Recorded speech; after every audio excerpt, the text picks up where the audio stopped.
Hell yeah. Hell yeah. Hell yeah. Man, I was just on somebody fucking YouTube. Motherfucker kicked me off their YouTube for fucking saying fucking Bivol versus Zerto was a fucking trash fight. No, I said Bivol versus Canelo. That shit was boring, and it's not motherfucking fight of the year or whatever. It's unnecessary L of the motherfucking year.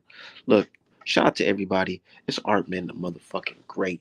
Look, just left the gym. I'm feeling good. Got my good tree here.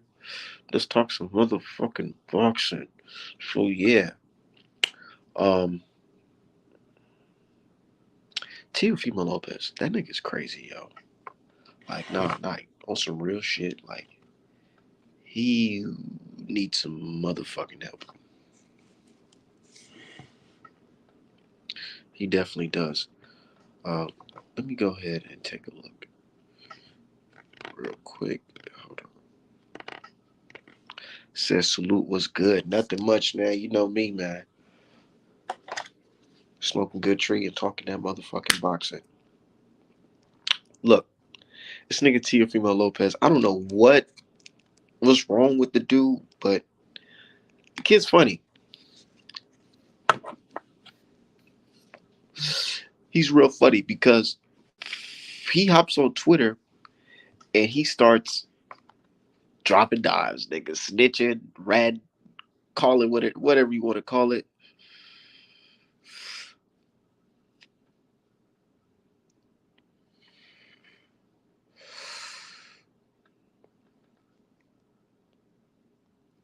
Whatever you want to call it. That shit is fucking funny. Okay, so Tio, he hops on Twitter and he says, all of these jokers link with mob ties in my sport. All for what? Question mark. For security? For paper that the white man brings?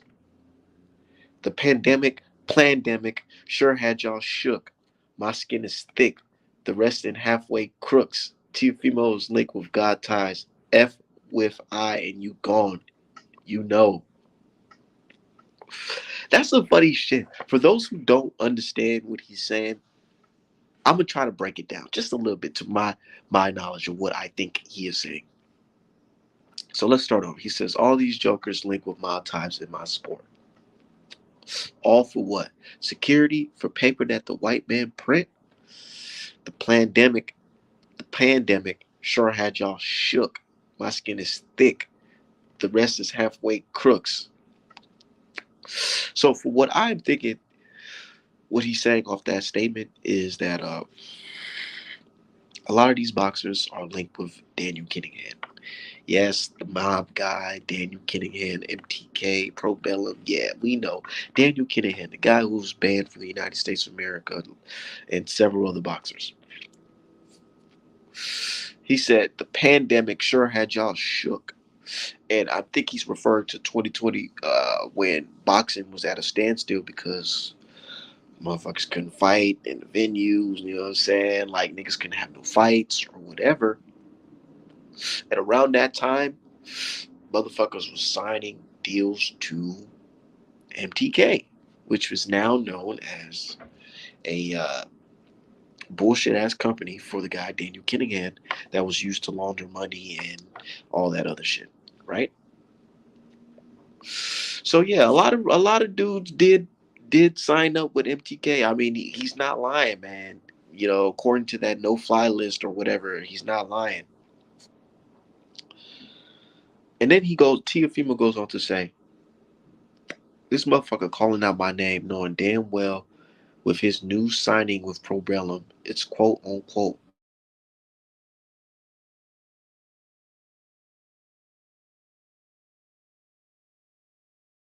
I'm not fighting nobody. I'm fighting MTK. He said, so that means anyone that's in cahoots with MTK is blacklisted from USA, etc. It's up to the WC to see what's next at this point. Purse bid. Regis Prograis is reported that he did have some type of deal with Probellum. I don't know what's it looking like. I don't know. I don't know. All I can say is it's been reported that he was with Probellum. But he's not banned from the USA because he lives in the USA. That doesn't make any sense, does it? So, anyways, I don't know. He says up to WC to see what's next at this point. All I can say, y'all, is man, this guy Tiafimo, he's dropping some. He's what they say, letting the cat out the fucking bag. But my man from the boot, he says, Regis, he says, how am I blacklisted from the U.S.? My last fight was in L.A. Last time I checked, that was a part of the United States. If you don't know what, if you don't want to fight, just say that instead of making up bullshit. Damn. So one guy is saying that the guy is basically ducking the fight, and the other guy is saying basically, nigga, you know what type of shit you in. Why would I even get involved in trying to fight you? Oof. But the fight ain't. If they was to fight, it wouldn't be out of the U.S.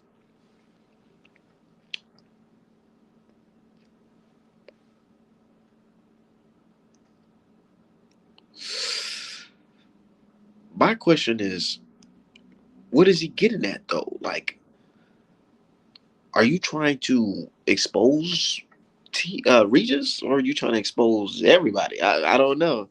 Said, wow, he dry snitching. LOL. I hope Regis gets a chance to take this his esophagus again. I hope the WBC just ordered that shit and get that shit straightened out or whatever. Because I want to see them niggas fight. I gotta see them fight. Gotta see them fight.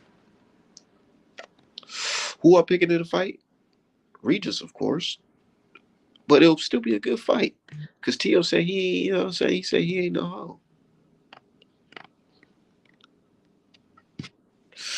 Real shit. My dude Shelton said, kill a hand job. Yeah. Man. But my thing is, I tweeted Tio. I'm like, yo, you might got the wrong guy mixed up, because Tyson Fury is the guy who's in cahoots with Daniel Kinahan, right? Man, I'm telling you, it's like no matter how hard they try to hide this shit and say, oh, these people don't exist in boxing, or it's not like that. This shit is coming out, and one way or not, it's gonna come up. And I'm not gonna kill the messenger today, because I understand that he wants to avoid a fight. But I love it. Keep on saying shit. Just keep on throwing that shit out. Let everybody start talking about that. Keep on talking about the MTK and all that shit. Talk about it. Just keep on talking about it. That's what the fuck I like about it. But yeah, he is trying to avoid this fight. I'm gonna keep it 1,000. But yeah, What's going on? man, Yeah, this shit funny. What's going on, D-Hive? I didn't need Teofimo to do anything to tell me that he wasn't really gonna fight Regis, because he was just in the ring getting ready to fucking cry fighting Sandor Martin. And Sandor Martin, like, come on, bro. Like, I already knew he wasn't gonna fight Regis. He's just cap. He's doing the same thing Terrence Crawford, Ryan Garcia, Jaime Munguia, all these bitch niggas do. They talk about the people they're supposed to be fighting and never fight them. But one thing that's important for y'all to understand why this shit is getting real. An employee from Probellum announced today that all personnel have been released, terminated. So effectively, outside of Schaefer and maybe some paperwork, Probellum ain't got no staff. And you know what I think happened? I think Schaefer finally got called in for questioning, and they said, look, nigga, you got two options. You can shut this shit down because we know what it really is, or you can have to sit on the stand and deal with some shit yourself. And Schaefer said, huh? Oh, shit. All right, no problem. You talking to them people. Of course, either shut that shit down or tell us how you are not involved with this guy on the stand. Exactly. With Bob's stupid ass. You and him both gonna sit there and have to talk in court. You know what's so funny, Behind? I'm trying to tell people, like, nigga, like, this shit is bigger than Wilder Fury. But some shit's gonna come about out of this situation. You best believe it. Best fucking believe it. See, niggas think it was a game. When we who was it first that said Probellum was MTK Jr.? It was us. We were the first people who said that everyone act like that shit didn't happen. Regis, Taylor, Stanionis, all them niggas, we were the first people to say Pro Bellum was MTK Jr. And now the feds was like, oh, so the money do go over here. Okay, so you got two options, Schaefer. You can either run your mouth or you can shut the shit down and don't ever do this shit again. Honestly, if what I believe is happening is actually happening, I don't know how. I mean, Schaefer only got one place to go, and that's the man everybody hates. That's Al Heyman. So you better take your stock over to Heyman, or maybe each of the individual fighters will do their own thing. But the best fighters you got have already fought on Showtime, so you might as well go ahead and take your ass back home where you're supposed to be. Get Regis back home, get Stanionis back home, and get back to making this money and stop fucking around. You tried to go out on your own, it didn't work. You thought somebody else's money was better, it didn't work. So hurry up, for you end up homeless. Exactly. You know what Tio said though did kind of confirm what I was speculating.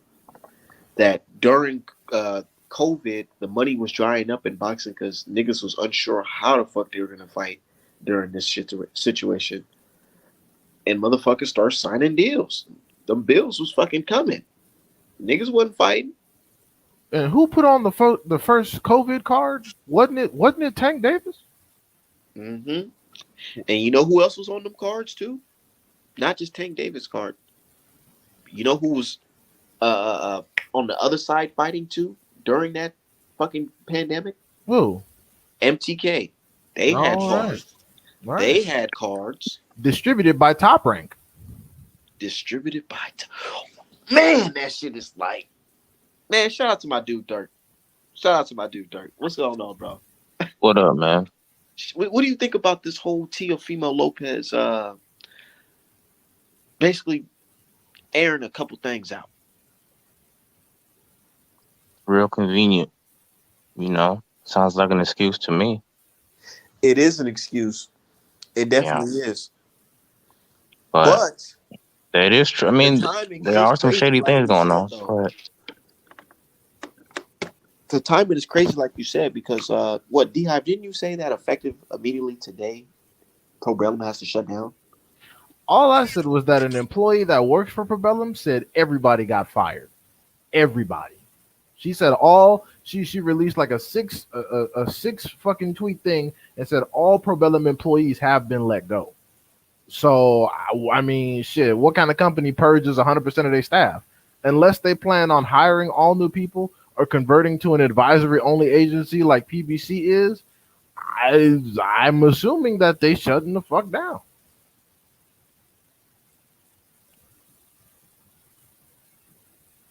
But do you think he's ducking the fight too, though? Of course, Teofimo not gonna fight fucking Regis Prograis, just like Adrian Broner not gonna fight Regis. They're just a bunch of bullshit. Teofimo openly said he wouldn't be fighting Devin Haney. He's definitely not gonna fight. I mean, bro, Teofimo, honestly, I don't even think Teofimo could beat Josh Taylor at this point, and Josh Taylor ain't really shit. I don't even know if Teofimo could beat Josh Catterall the way he was in there looking with fucking Sandor Martin. Sandor Martin ain't no monster. He get in there with Regis, he'll get his fucking eyes knocked straight. Like, ain't nobody trying to see that shit. Honestly, like I said, Teofimo is another one of those marginal ass dudes that needs to just stay out the rankings, stay out the way, fight garbage, make your money, and move the fuck on. Like, he needs to go the Jaime Munguia route. Just get the fuck out the way. Don't enter no title eliminators. Don't hog up the rankings. Don't take up no belts. Just shut the fuck up and sit down somewhere. Go on BLK Prime, you stupid nigga. To be fair, he a little bit more talented than that nigga, at least. Who? Tio. Wait, who's he more talented than though? Munguia. Shit, I don't know. Shit, I don't know. It's hard to just come out and say that because I mean, shit, he got over on Loma. Okay, sure, but then ever since then, he been looking like complete ass. Hey, I be saying, what do you need when you're going up in weight? Either you need a ridiculous skill set like a Floyd Mayweather type, or power that travels up to any weight class like a Tank Davis or a Manny Pacquiao. It looks like T.O.'s power didn't really travel up to 140. Because go ahead. That's the thing. Teofimo, there's nothing wrong with his physical attributes or his boxing ability. Teofimo is simply just an idiot. He's a dumbass. He does not know how to make adjustments. He doesn't know how to read fighters. He doesn't know how to implement a skill set in a way that works best for him. He's used to fighting one way, and it doesn't work all the time. And his father is also a dumbass, so you can't learn new shit in that gym because they're both Right. fucking. They're a couple of idiots. It's the blind leading the blind. Yeah, because he's got all the reflexes, like you said, all the physical ability to be a really good fighter. He really been getting this far just off his physical talent. Mhm. He got a little bit of boxing skills, to be fair, but but I don't know. He could really be some shit if he gets under somebody with a brain. That's why I recommended Roy Jones Jr. I mean, Roy Jones Jr.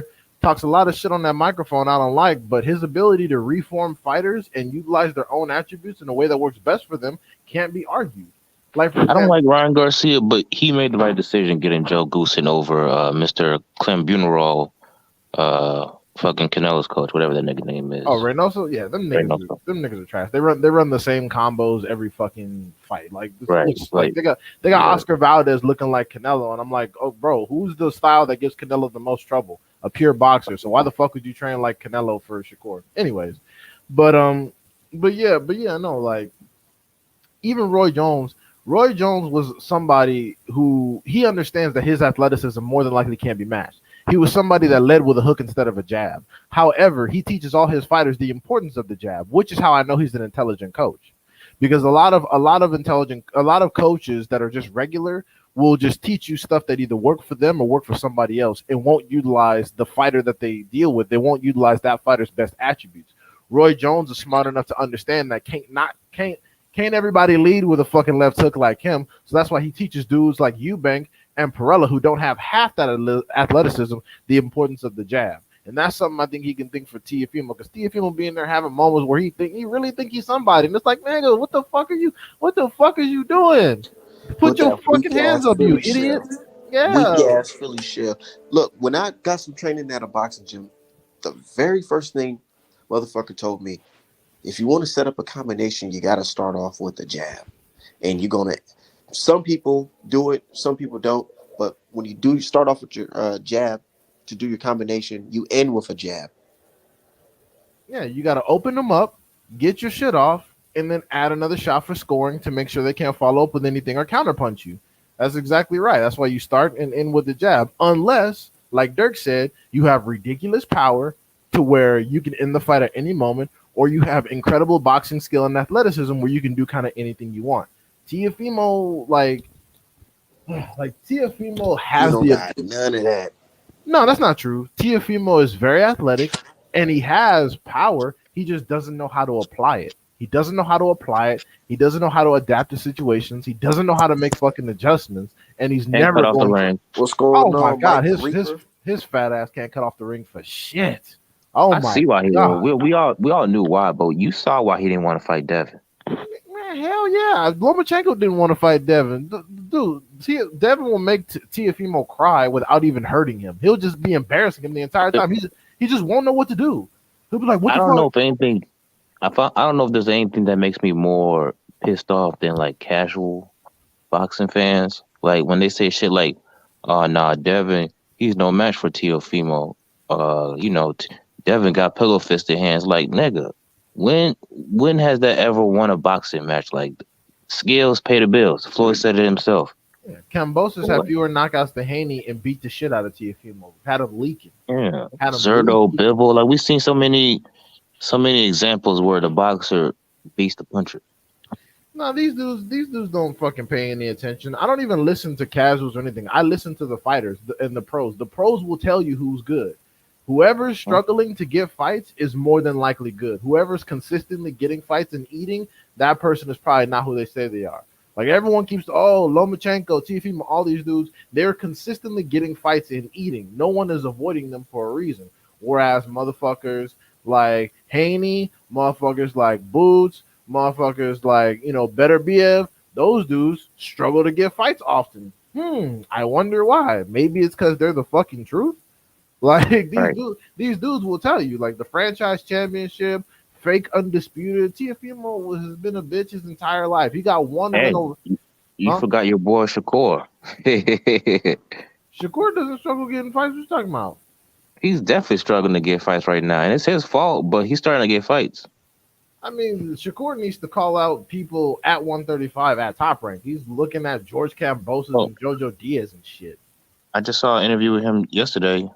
He's at the last two people he's at right now is the Japanese dude, whatever his name is, and Jermaine Jermaine Ortiz. Ortiz. He needs to go ahead and make Ortiz. Ain't that nigga from New York? He right here. He might as well. What the fuck you going so I can get some Japanese nigga for? Because he's next in the rankings, and he's trying to move up in the rankings.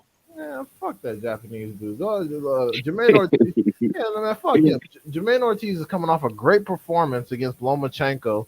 He's big, he's strong. He whooped Jamel Herring's ass. Not as good as Shakur did, but he still whooped him, even though he was old and washed. So he fought Shakur leftovers. They could fight in Newark because he's from New York. It's easy travel. They may as well bringing out these random ass Japanese niggas because he stopped Nakatani. Big fucking deal. Honestly, I would have picked Jermaine Ortiz regardless of the people in front of him just to prove to these Lomachenko people, because they be saying like, oh, Jermaine Ortiz is a great young fighter. He could be a champion one day. Like, no, Yeah, he can't be no champion right now. yeah, he's one of them 135. niggas that'd be like right below the champions. Like, he was good. He's like a Tony Harrison. He's talented, but he's not quite championship quality. Well, it depends on which division he's in. At 140, maybe he'll whoop on dudes like Teofimo Orion, but at 135, there's too much heat right now. You got Shakur, you got Dev, you got Tank. You like, man, this nigga ain't finna do nothing. So he may as well. And that's, like I said, that's a good win because the one loss he has on his record is debatable. So that's fresh. That's fresh opposition. So yeah, Shakur may as well. He clears him. That's real shit. For a first fight at 135, that's certified. So he may as well. Yeah. Talking about this Japanese nigga. Nobody know this motherfucker. I mean, Right. we know him because we watch boxing, but ain't nobody know this nigga for real. No, you're right. Yeah, but now I'm honestly tired. I'm honestly tired of Teofimo. I'm tired of seeing him. I pretty much never liked him. Like I said, he's got some decent skills, but if he wants to keep being a dumbass and not fighting all these people, like if Teofimo is legitimately trying to make these fights and sacrifices himself like he's supposed to, great. I'm all for it. But until such time, I ain't trying to hear this bullshit. Yeah, motherfucker. Like you, apparently the streets are saying you out here ducking Barboza, and even Barboza ain't shit. So it's like, what are we talking? He's stupid. He should have took that fight instead of Martin, because Barboza's style is more tailor made for you. Right, and Barboza, with all due respect, I'm not sold on Barboza. What the fuck is Barboza done? His best win is Brandon Rios. The fuck? Like, I don't know. Maybe that nigga Tio maybe knows something we don't know. I don't know, but I mean, that Barboza has the skill to beat Teofimo because Teofimo himself is dumb. But if Teofimo Right. goes in there, plays to his strength, stays on the stick, and works off the jab, he can easily beat Barboza. Barboza has shown me nothing, and Barboza can barely fucking punch. So I'm like, they tried to. Yeah. They're always trying to build up these fake boogeyman off of a dude who's a known bitch. Like Teofimo is a known coward. He has ducked plenty of smoke already. So trying to make Barboza a boogeyman, they still living off that Lomachenko win. yeah, them niggas are sorry, bro. They Let's keep it a buck, man. Like, the main reason he beat Lomachenko is because of size, and Lomachenko was scared of his power. Like, it ain't like he went in there and just like outclassed this nigga or schooled him. That is my opinion. I just find it funny when people try to harp on that Lomachenko shoulder shit. That's interesting because Lomachenko had more success later on in the fight. So when they keep up, wasn't nothing wrong with that man's shoulder. He just had a stupid ass game plan and he was scared. Simple as that. all right, so and now he's bullshitting with Devin. So it's like like I said, these dudes, you keep trying to hype them up as some fucking ultimate badass, but these niggas stay eating, they stay getting fights. Lomachenko, Hey, I'll say this. Huh. Dev, in that fight, you need to be on the front foot a lot more than you usually are, because you cannot allow this nigga Lomachenko to try to walk you down. Because Lomachenko, when he's on his back foot and you got him going backwards, that's when he's average. Right. But when he's coming, when you let him get his little combinations off and all that shit, that's when he's really hard to beat when you let him do that. And the worst part is the top ranked judges will give him credit for shots for him just throwing, not even him landing, him just being active. They'll give him credit for it like they do fighters in Texas. So yeah, he's got to be careful of that. NJMP, what y'all think happened between Dev and Hector Garcia in sparring? I believe Devin Haney's story because, with all due respect, like I keep telling people, Hector Garcia got dropped by a former super bantamweight. He got dropped by some Fulton leftovers at 130. He got dropped in the first round by one of the first southpaws he fought. I'm not saying that Devin Haney is a southpaw or anything, but I'm saying I believe that Devin Haney was able to style on him and booted him out of camp because, and I've watched the footage because number one, Devin Haney is a level fighter in boxing, and number two, Hector Garcia is cool, but you think what? Because he got over on Colbert. Not only was Colbert, Oh no, bro. It's to me. It sounds to me like that was some hating ass shit by Dev to say that he's a tune-up. it He definitely ain't no tune-up. no, yeah, Dev was hating for sure because they got beef right now. But Yeah. that doesn't mean that Devin Haney is wrong. It's He just, ain't no tune-up now because the man do got a legit record. You beat Colbert and then you beat the champion right after. That's legit. I'm not saying that he doesn't have a certified record, but who was Colbert really? Colbert had 6 knockouts to his name and never held a title in his life. I mean, Who was it's like the certifying Colbert? equivalent. It's like the equivalent of beating who's a prospect at 140? Brandon Lee, I guess. Nah, he's not as Man, we talented. got 30, damn near 35. That nigga not a prospect. Okay, I guess you could say Tiger Johnson. He's at one. Is he at 140 or 147? Yeah, he's at 140. It's Okay. like it's the Yeah, equivalent of beating Tiger Johnson and then going on and beating Regis, even though not quite, because Gutierrez ain't no damn Regis. Shit.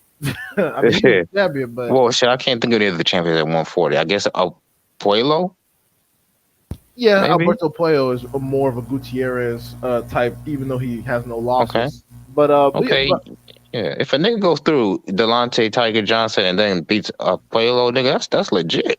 I'm not saying he's not legit, but Mhm. him saying that Hector Luis Garcia is a tune-up for Tank does not denigrate Hector Luis Garcia.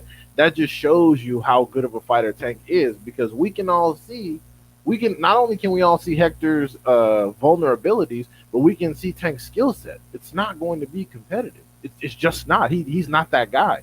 Just like Colbert wouldn't have been competitive, and Gutierrez wouldn't have been competitive. Like even Leo Santa Cruz. Leo Santa Cruz was an incredibly accomplished, is an incredibly accomplished boxer. Done lots of stuff, long resume, lots of fights. Blah blah blah blah blah.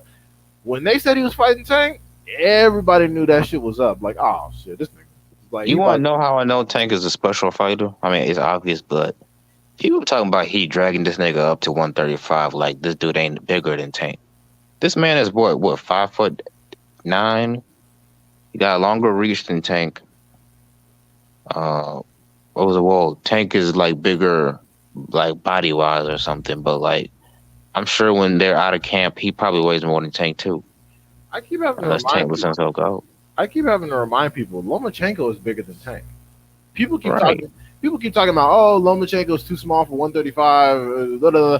Bro, Lomachenko and Tank both started off as professionals at 126. Lomachenko is physically larger than Tank, but for some reason Lomachenko gets to be tiny and Tank is this monster just because he hit hard. Like, no, Tank is just an incredibly talented fighter, and his power doesn't make any sense. His You think Loma could have went to 140 and beat Mario Barrios? I don't think so. Maybe, but he's too pussy to do it. he's too pussy. He wouldn't do that. I mean, man, I don't know, man. That size. Lomachenko got certified off dragging up Rigo 2 weight classes and getting over on Gary Russell Jr. in a majority decision. So it's I'm like, just saying because Mario is a better fighter than Loma because it's not even close. But that size makes a huge difference, bro. Because this man Lomachenko was in a competitive fight with Luke Campbell, and Luke Campbell is not on this man's level. It's just the size made a difference. right, you're right. I mean, but then again, Mario Barrios, when you look at his skill set, look at the fight with Akhmedov. That shit was kind of crazy. They was in there getting drops. So Robbery. yeah, so so it's relative, but I don't even like talk about shit like that because Lomachenko wouldn't do it. Speculation. Yeah, it's the same reason why I don't like talking about fantasy fights with Teofimo and Devin and Teofimo Reed. He's not fighting these niggas. He's not. Like, and I didn't need his little bullshit today to tell me he wasn't fighting, bro. If you're at 140 and you're already saying you're not gonna fight Devin Haney, you're not gonna fight no goddamn Regis. Man, Regis will fucking bro. Regis will have him on life support. I ain't trying to hear that shit.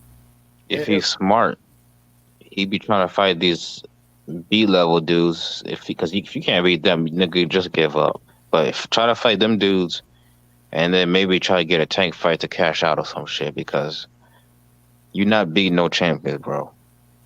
That's just my opinion. I mean, yeah, that's basically the situation. Like I said, if he's not going to be in a position where he's actually going to take the big competitive fights that he's running his mouth about, again, go the Jaime Munguia route. Stay out the rankings.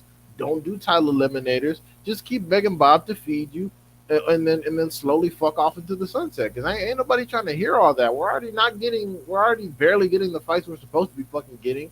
Motherfuckers complaining about money and all that nonsense, as opposed to just practicing their craft, getting good. Because Teofimo had, huh?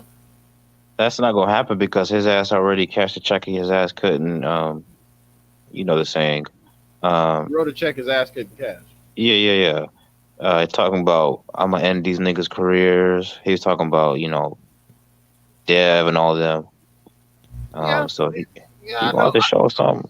I know the niggas are weenie, so that's why I just don't. I don't like him. I don't like him even talking. I like him just staying out of the way. Just shut your mouth and fight fucking marginal dudes like you're supposed to. Like bring somebody up from 135 at top rank to fight you, or bring somebody down from welterweight or some shit. I mean, like at this point, Teofimo probably wouldn't even take Tiger Johnson if that fight got fucking made. Like he wouldn't even. No, hell no.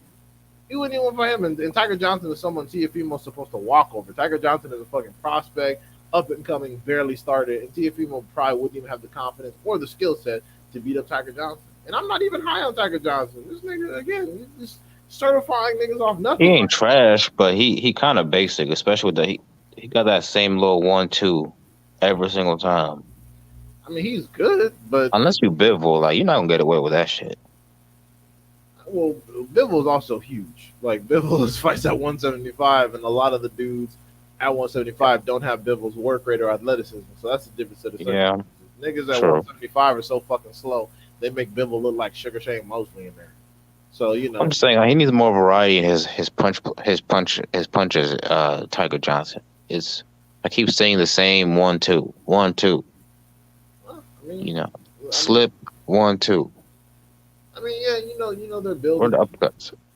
Yeah, you know they're building him up so his opposition looks the way it looks, etc., etc. But yeah, no, I mean, but I mean, hopefully we can see some decent goddamn fights. But Teofimo isn't even. He's not even really exposing anything. I mean, this shit was out in the media and nobody cared. It was exposed. It was exposed by Yahoo Sports and multiple other people that Top Rank had paid millions of dollars to Kinahan directly for consulting fees, which means to have Tyson Fury basically. And I don't know who's more cringe, him or Ryan Garcia.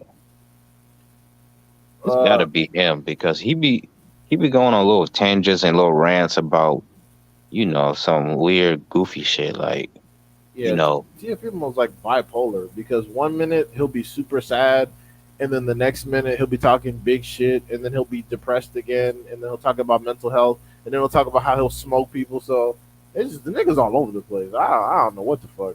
That dude got issues, bro. And you know what? I kind of feel bad for him because I feel like it's got something to do with his father. He put all this pressure on him as a young man, and it's probably eating him up. Like.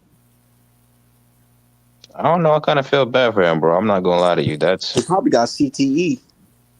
Probably.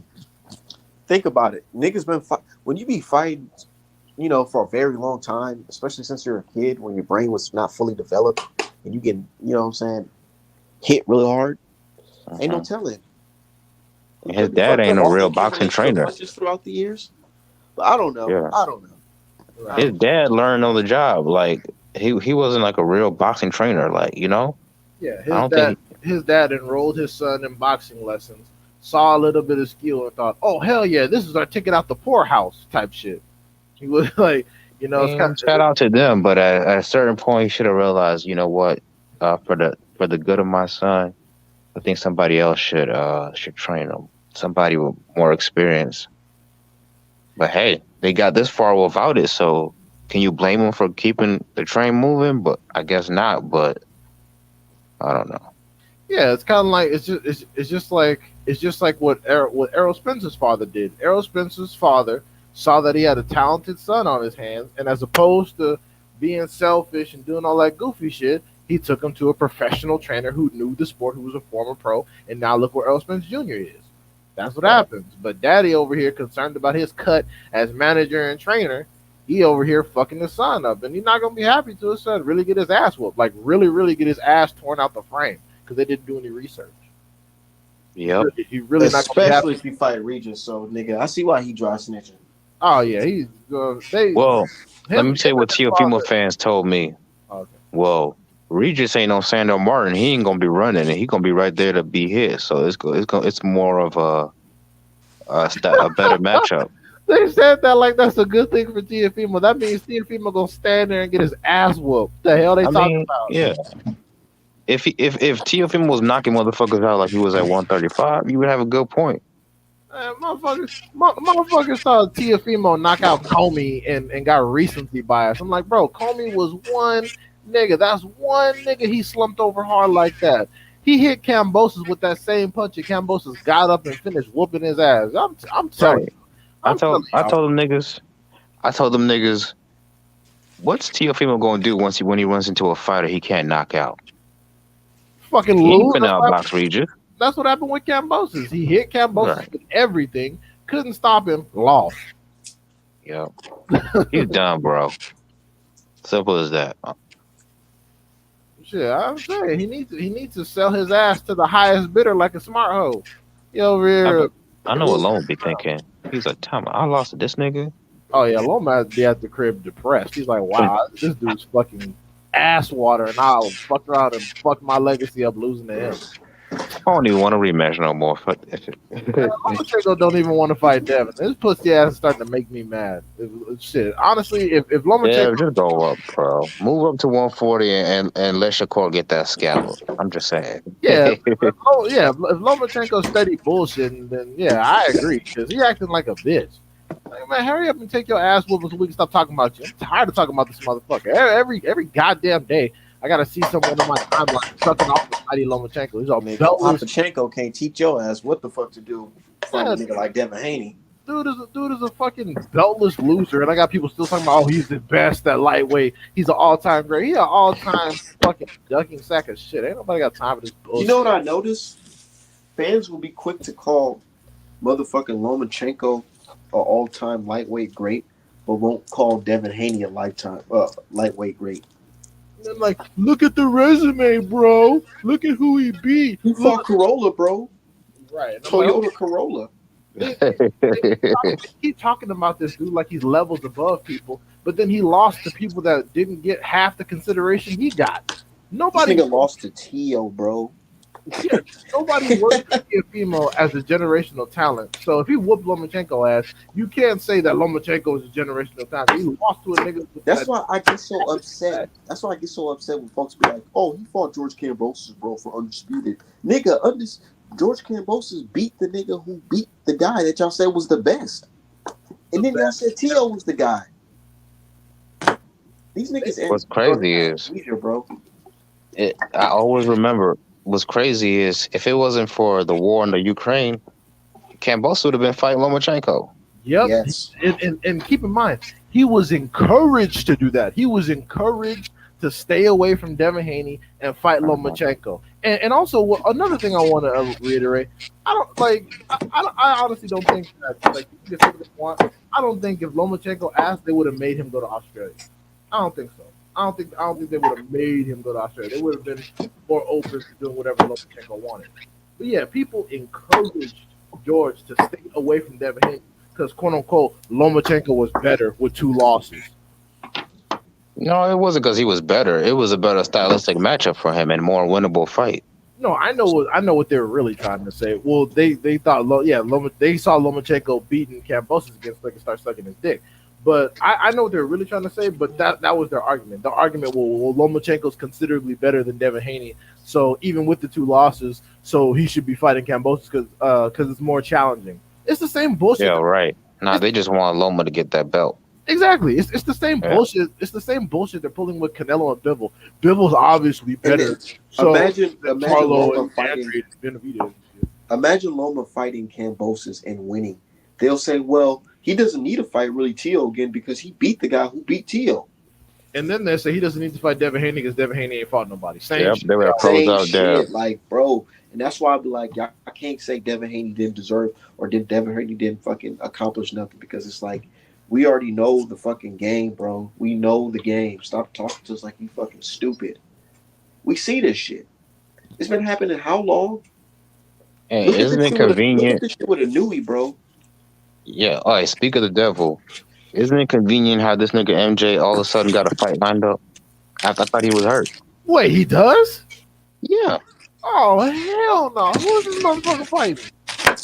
bro. The only person you should be fighting, motherfucker, is Stephen Oh. Fulton for Wait, Undisputed. who is MJ fighting? I don't know, some Latino dude, irrelevant. Worthless son of a bitch. I had no idea. I would have been. Oh my god! I cannot believe it. Oh my Yeah. Can't believe the D-Hive, really? Well, like this one. What the fuck? Oh my son of a bitch. I mean, Bro, you know so uh-huh. crazy? They try to use that resume and this guy's not good because of that shit with Boots, man. And that shit's funny because it's not gonna look fucking great when y'all all on his dick when he's fucking the king of the welterweight division. oh no, bro. Boots is affiliated with Al Heyman, even though he's not signed to Al Heyman. The fact that he's even affiliated with Showtime alone, motherfuckers is gonna hate him regardless. Bro, these There's niggas, certain they people. so in love with guy fighters like Bam Bam and shit, but say Boots ain't shit. Exactly. We know the Bam Bam is not even nowhere near as talented as Dry is. And also, like, give Boots the equivalent of the dudes that Bam is famous for beating. Give Boots Pacquiao. Old ass Rank beside. Yeah, give Boots Pacquiao and give Boots fucking who else is a like old ass welterweight? Give Boots Adrian Broner and Pacquiao, and then give him the same respect you would give Bam. Oh, you wouldn't do that? All right, then, so shut the fuck up. I would fear for AB's life.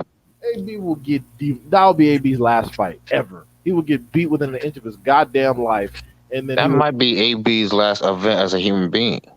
bro, potentially, and I know it's Pacquiao's. Pacquiao's wouldn't even go 4. Bro, I tell people like Pacquiao, come on, man, that man be eating through a straw right now. Right. So Stop that's it. That's what I'm saying. So it's the same with moving up in weight. If Jerron Ennis clipped some random people in 3 weight classes, could he be pound for pound? Could he? No, they wouldn't do that. They're gonna make him actually go through the fire. They're gonna make him actually go through the work, just like they make Spence, just like they make Charlo, and just like they make Haney. These dudes have to do everything in every division, but motherfuckers get goaded for doing nothing. Like I knew he's goated for fucking beating Donaire, bro. Fucking Nair, who got schooled by Rico back when niggas was fucking in high school. You know, I like Donaire because he said it. He said, "Look, his best win is basically me, but like, and don't get me wrong, he's a good fighter, but I don't think that beating me when I'm not even at my best age-wise anymore should make you number 1 pound for pound." You know, because let's be real, y'all might not like Terrence Crawford, but Terrence Crawford basically done the same thing. He's a 3-division champ, and he got better names on his resume. Then who? Then Inoue. You think Inoue got better names on his resume than Bud? It's just the Donaire win. Bud hasn't beaten anybody like Donaire. That's it. If he had got the Sean Porter has done anything Donaire has done, but that version of Sean Porter is better than a 40-year-old Donaire. That nigga broke his eye socket. I don't care. That's true. I agree. I don't know. I don't know if Sean Porter is better than Donaire at that time. Like, I guess maybe because he was 40, but it'd be like Terrence versus fucking Pacquiao. It'd be that type of situation. If he had smoked Pacquiao, forget the resume. You think Inoue is a more skilled fighter than Terrence Crawford? No. Hell no. All right. All right, because that's That's part of the. To me, that's part of the. so I'm like, nigga. Yeah. So you saying on God's green earth, the best fighter on earth is this small ass Asian man here? No, that's what they want, bro. I'm telling you, it's like Out of all these niggas it's out here, he's the best. it's Really? telling you, man. There's a certain side of boxing where they want the Asian, European, and Latino fighter to be on top of the sport because they're tired of seeing niggas at the top. And Telling you, my thing It's like about that that is, movie. and my thing about that is, that's perfectly fine. But you gotta beat the people that you claim you're capable of beating. If you want Right. to be on top, if you want to be the king of the hill, you gotta fight. God damn it, you gotta fight. So the niggas that people are saying whoop your ass, you gotta clear them out the way. So there's no explanation. There's no controversy over this shit. You can't go over there, smoke dudes who are not known for anything, dudes that you're supposed to run over, and then talk about you the king of some shit. No, you don't get credit for doing your fucking job. You don't get credit for doing what you're supposed to do. If you can't, I always tell dudes, you cannot say a fighter is levels above if they're not doing levels above shit. You can't say a fighter is levels above somebody else and they did the same job on the same nigga that the other fighter did. That doesn't make no sense. It's just like when people talk about fucking Keyshawn. How you gonna say he's levels above somebody when he did the same thing to Burgos that Haney did? He went the distance. That's all he did. It's the same shit. Dad fought Burgos.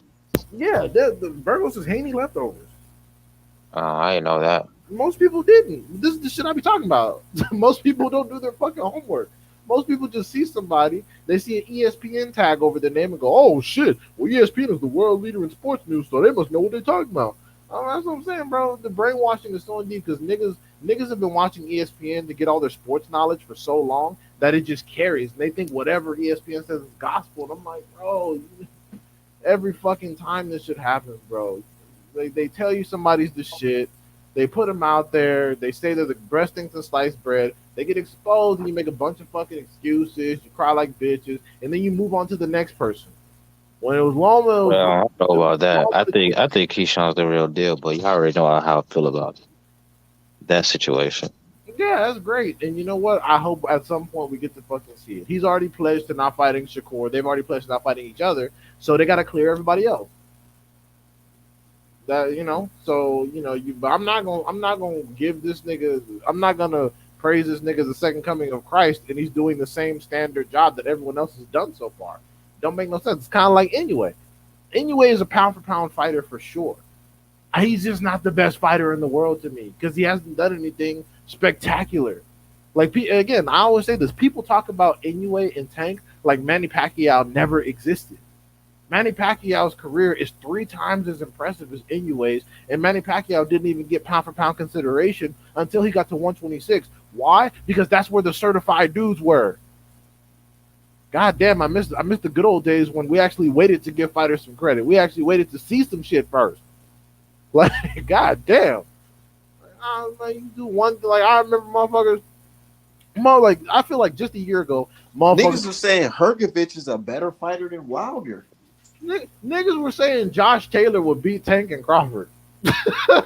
Just last year, niggas were saying. I would never, dude, you remember when I posted that shit? I said Javante versus Josh Taylor. Them niggas said, what? Josh Taylor's like the white Terrence Crawford.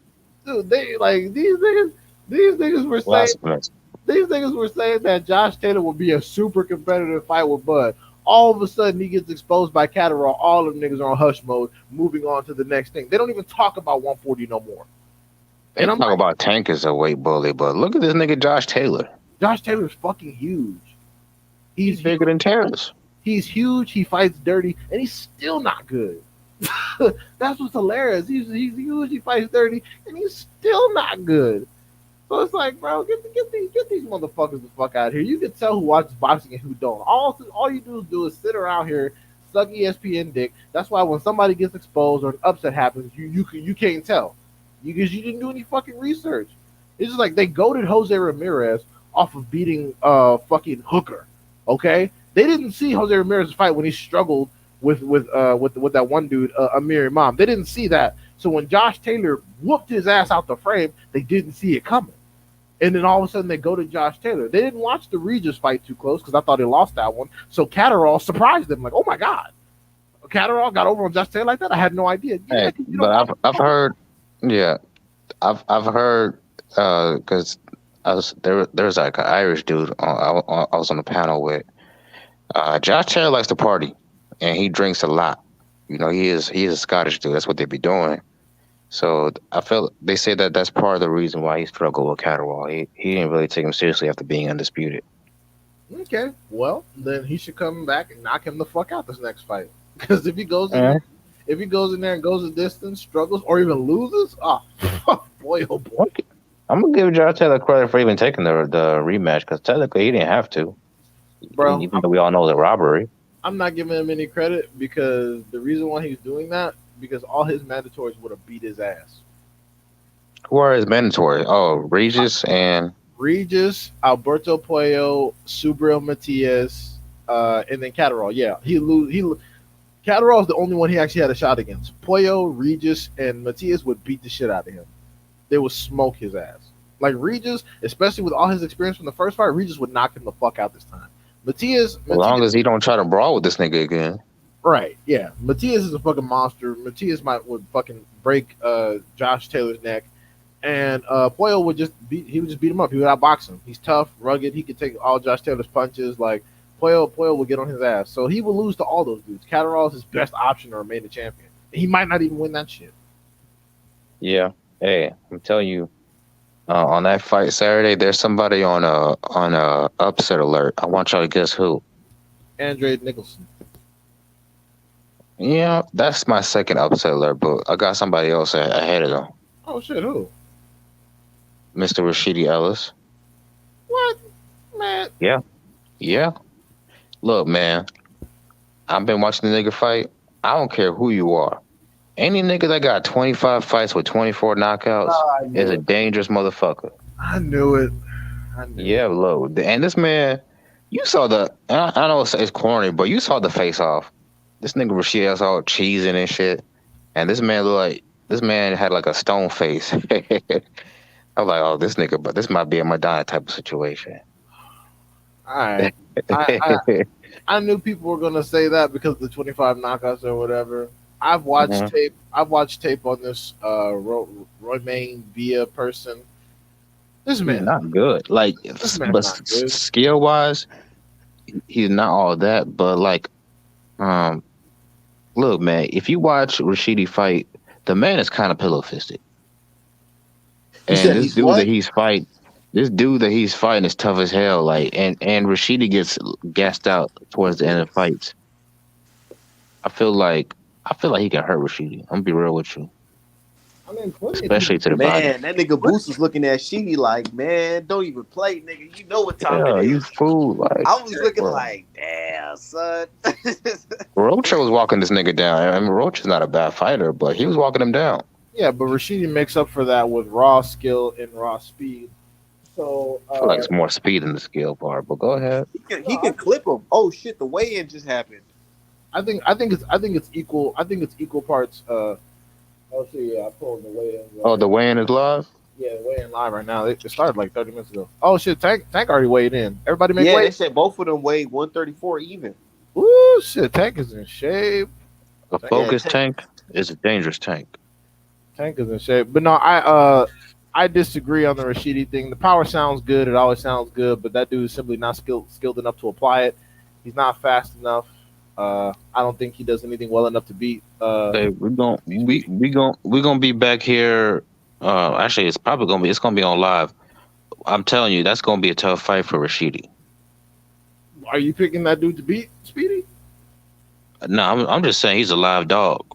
Okay, hey, shit, it sounds good. Especially if it goes 12 rounds, Rashidi gonna have to go through some type of a hardship. It's not gonna be easy. If Rashidi get exposed, I'm gonna laugh my ass off because he ducked boots and he been talking too much shit. So I don't really care. Hey man, like if Rashidi get exposed, I'm talking major shit. I'm like, nigga, you did all that talking, running your mouth, didn't fight boots. The only loss this nigga has via. They said that it was like people in the comments saying it was a robbery. So all I'm saying is, I feel like PBC put him in this fight to see, like, if you can't handle this nigga, then we're not even gonna bother putting you with boots. So we're gonna see if you know, if you the If you real can deal beat or this not. nigga, we'll fucking put you in a position to make a lot of money fighting Boots. Right. That's the He only gonna way we gonna up that check. he gonna clear He was. this I'm gonna dude. keep it 1,000, bro. I get it. You know what I'm saying? He could have just fought Boots if he was that confident. But nigga, let's be real. You don't want to go into a fight with Boots for like 200K or 300K, nigga. Why You not? gonna at least think like fucking. Because if you like lose in 125. devastating fashion, look what happened to Lubin. That man had to work so hard to get back to a title contention. That's what you're supposed to do. That's Yeah. exactly what you're supposed to do. That's what Thurman bitch ass need to be doing. This is exactly why the rankings is fucked up now, and we're not getting any fights, and dudes are just sitting there holding a position. When you're supposed to take difficult fights, and when you take an L, your bitch ass gets to the back of the line. That's the reason why Lubin. Yeah, but Niggas it's don't one wanna thing to go lose. the back of the line. That's what I don't think y'all understand it. I do The understand, only but time you go to the back of the line is when you lose in devastating fashion. no, you're supposed to go to the back of the line regardless. No, that's not true. Because look at Sean Porter. Well, that nigga went to a different network, but he was But still, because his fights with Danny and Keith were competitive. the only reason why he got the title opportunity is because Virgil's a bitch and didn't want any of Terrence Crawford. That's it. That's the only reason. Because Virgil was number one for the WBO and wasn't petitioning for jack shit. He'd rather fight fucking McKinson. That's the only reason Sean Porter even got back to where he was. Yeah. Yeah, so you supposed to hit the back of the line regardless and have to fight your way. And also the thing is too, when you're fighting your way back into the rankings, those are lots of entertaining fights because emotions are high. You got guys wanting to get to the top that are fighting people that have the championship experience that don't want to fall too far behind. Those kind of fights make the best fights. So how do you think we got a Lubin versus Fundora? You got one guy that wants to get back to the top and one guy who doesn't want to leave the top. That's why that fight was awesome. It was emotions. It was knocking each other down. Shit got real gruesome. That's how you get those good ass fights. When you got pussy niggas not wanting to take L's, not wanting to fight anything, wanting to get title opportunities, not working for it. No, I disagree with that, D-Hop, because look at Montiel and Charlo. Because Montiel did well for himself in that Charlo fight, he immediately got a shot with Carlos Adames. And even Derevyanchenko. Derevyanchenko lost to Triple G, but some people thought he won that fight. He got a shot with Charlo. So like if you do well for and then Jermaine Ortiz, people are talking about him fighting Shakur Stevenson. So that's a big opportunity. If he would have got his ass whooped by Lomachenko, will we even bother talking about him and Shakur? But the thing is, Shakur is not a champion, so technically he is going to the back. But it's still a big opportunity. That's perfectly fine, but he's not interrupting the rankings because Shakur is not a champion at 135. He has no belt. Shakur is a beltless contender. It's the same with Carlos Adames. I want you to tell me who Lubin fought after getting knocked out by Charlo. Aside from Fundora? Yeah, aside from Fundora, his like next three fights after Charlo. After post Charlo, I'm trying to think. He fought Rosario. He fought Gallimore. He fought Terrell Gausha. He fought Ishe Smith, punk ass, and knocked him out in 3 rounds. Yeah, so he had some good fights afterwards. He had some good fights. He fought some certified dudes. He fought Rosario right after Charlo. Yeah, and smoked him. He did, but Rosario, that motherfucker shouldn't be in boxing. Oh yeah, he retired. So Yeah. but yeah, so that's exactly right. But the thing is, too, He retired? Yeah, he's that nigga. He can't fight for and he's too weak to the body. He needs to just get the fuck up out of here. But yeah, no, like I was saying, Ortiz is going backwards, fighting he went from a guy who had an interim title to a guy with no title, so that would make sense. Montiel didn't do well against Charlo. He didn't win a single fucking round, and he fought a guy with no belt. He went from a title shot to a beltless contender, which is Adames. Derevyanchenko got that opportunity because wasn't nobody at 160 fucking fighting. Derevyanchenko was the Sean Porter of that division because nobody was fighting for titles. So he had to make it do what it do, and everyone just kept because he was the only guy willing to take fights. Canelo didn't want any. Triple G didn't want to fucking unify. So that was what it was. But the other 2 examples are good examples of what I'm talking about. You tried to get someone with a title or an interim title, and then you went backwards and you had another good fight. And Montiel, that wasn't even really a good fight. He just got his ass beat. Like he just made Adames look good. That's it. Right. Yeah. So you know, Oh no, man. Some people are saying that Rasheed Ellis is like a distraction left by PBC to protect Earl Spence. dumbest shit I've ever heard in my entire life. That's so fucking. And I don't man, as long as you if you're gonna make the Hey, that's Spence funny as if your hell, bro. intention is to do that to make the Spence Crawford fight, or let's say Keith Thurman and Spence fight, and then you put that as an undercard, whatever, bro. Honestly, I think you know what, bro. That comment that you just made, I think that's in a way. I feel like to save Showtime some money, I think they are trying to do that shit because them questions and them sitting Rashid right next to Boots, I feel like all that was fucking planned. It wasn't like by accident type shit. They know exactly what they're doing. It's well yeah, coordinated. they even made this fight an IBF eliminator, didn't they? Him and Via. Sure did. Sure did. I'm telling you, hey man, Yeah. So Via's a yeah. live dog. I'm gonna just say that. If I'm wrong, I'm wrong, but he's a live dog. I'm not saying he's not a live dog. I'm just saying that it's like Rashid gonna clear him. The dude, like basically, I understand what you're saying. He has a puncher's chance. A lot of people have a puncher's chance, but this is not going to I be think that. he got more than a puncher's chance. I think he could hurt Rashidi. Well, that's a puncher's chance. I mean, I was like, you're hurting him. That's a puncher's chance, and I that's don't cool. think he got the artillery to like really get this dude off of him. It And don't his even boxing matter. skills is kind of overrated. Whoever wins is fighting Boots at the end of the day. And they better. And if Dirk, I'm gonna tell you right now, if what you're saying is real, and Via clears fucking Rashidi by any means, when Boots comes for his scalp, I better not hear shit about resume. Who was this nigga really? Blah blah blah blah. Because motherfuckers are right now saying that Speedy is on some competitive shit with Boots and can really get in there. No, no. If he knocks out Rashidi Ellis, that all of a sudden his ridiculous knockout ratio is going to like, oh man, this nigga's for real. And cool. So when Boots get in there and dust his ass, I don't want to hear shit. I don't want to hear shit about resume and blah, blah, you gotta fight Why somebody. you won't? All that weak ass bullshit. Because motherfuckers are saying that Speedy can fuck with Boots. So if he loses to this random ass nigga that everybody had to Google and Boots wants to fight him, then that y'all better break him off some respect. That's all I'm trying to With say. that Boots versus Sheedy, I think it'll be competitive till it isn't. Yeah, it's gonna be Real, competitive. and I think it's gonna be fast. Oh yeah, it's not going past. I don't think it's gonna go past 6. Speedy gonna get in there, try to mix Boots up, feel that power, back up towards the ropes, and get ran down. But Honestly, something's telling you that Sheedy might catch Boots with like a fucking short hook in the inside. Delorme caught oh Boots. no. He's gonna land on Jerron Ennis. But if you watch this nigga Rashidi fight, he can't hurt Boots. I'm sorry, he can't Yeah, at all. Delorme hit Boots clean with a short crisp right hook. Boots didn't even blink Yeah. at the shit. Didn't go The nowhere. Lord probably hit harder than this nigga. Yeah, Delorme got more power than Rashidi. Yeah, it's just that Rashidi is probably more accurate. And he got quick hands. That's about it.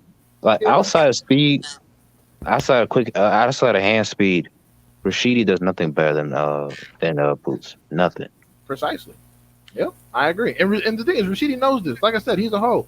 He's trying to sell his O for the highest bidder. So just in case he gets his ass in a sling, like y'all basically said it for me. He's trying to get some fucking some health insurance Yeah. benefits. It's like when you in the recess and the school bully is talking to this one kid and he's talking tough to him and then the kid's like, man, I ain't scared of you.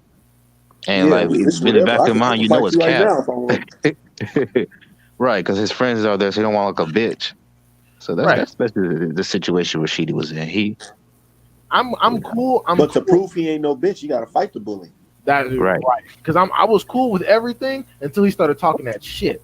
He started talking shit like he could really do something. I'm like, no, you don't She's get. like, you're not like that. Like, Yeah, all that weak shit. You don't get to talk that shit and you turn down the contract, nigga. You just get to say, I felt like I was being underpaid for the amount of risk and the effort I was putting in, and you shut the fuck up. You don't That's get what you saying. He was like, yeah, they said the money was gonna be right, and then they try to double it. That wasn't even nothing, man. no. Nah. All that was cool. It's when he started talking about how Boots ain't really like that and he can whoop him and all that. That's the weak shit. I'm like, no, you don't get. yes. Oh yeah, he said, Boots, you ain't like that. He Yeah, said, yeah. You ain't like that. I Yeah, love that nigga. shit. You don't get to say all that shit after turning down the contract. Nah, your pussy already been exposed. You just gotta shut the fuck up and pray you get paid some more. All that other shit is bullshit. Right. Yeah, This was a good fight though.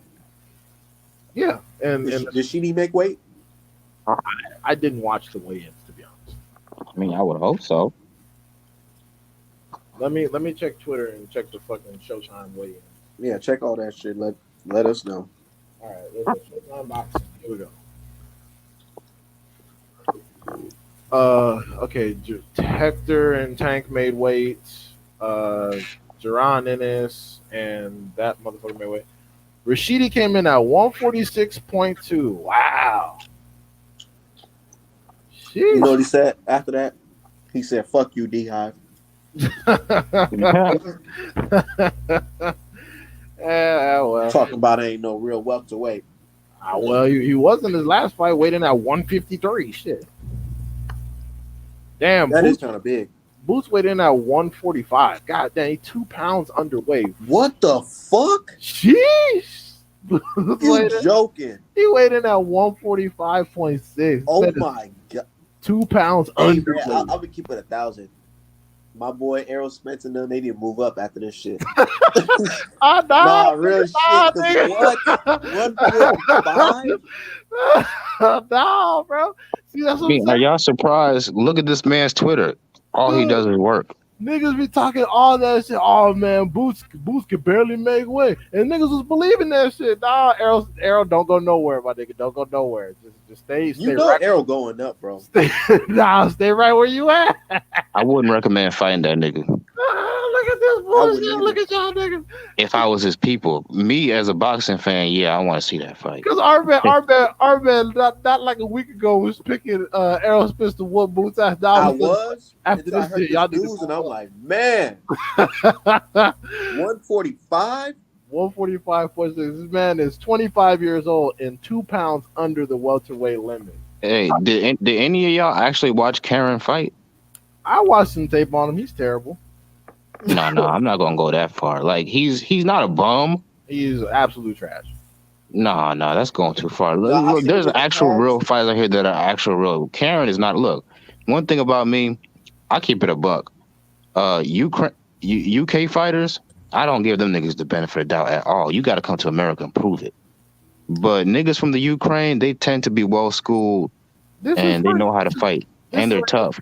This is like his first fight over here, though. He ain't who the fuck? He ain't never come over here and fought nobody. Yeah, but I feel like one of his losses, like it was like a split decision, and like it was just a weird loss. Like, but watching him fight, he got good skills. It's just that he lacks power and athleticism, but he does have good skills. He knows how to keep his distance. Is he a better opponent than Delorme at this point? I don't know about It's an unknown, but Delorme I feel might like be he got. the best. I feel like he got better defense than Delorme. So what I'm trying to say is, he might last longer because he's not going to come towards Boots. That's for sure. Boots going to have to find him. So we're going to learn something about this fight. We're going to see if he can cut off the ring. I want to see Boots fight somebody with some power. Yeah, of course. And you think Abreu has some decent power?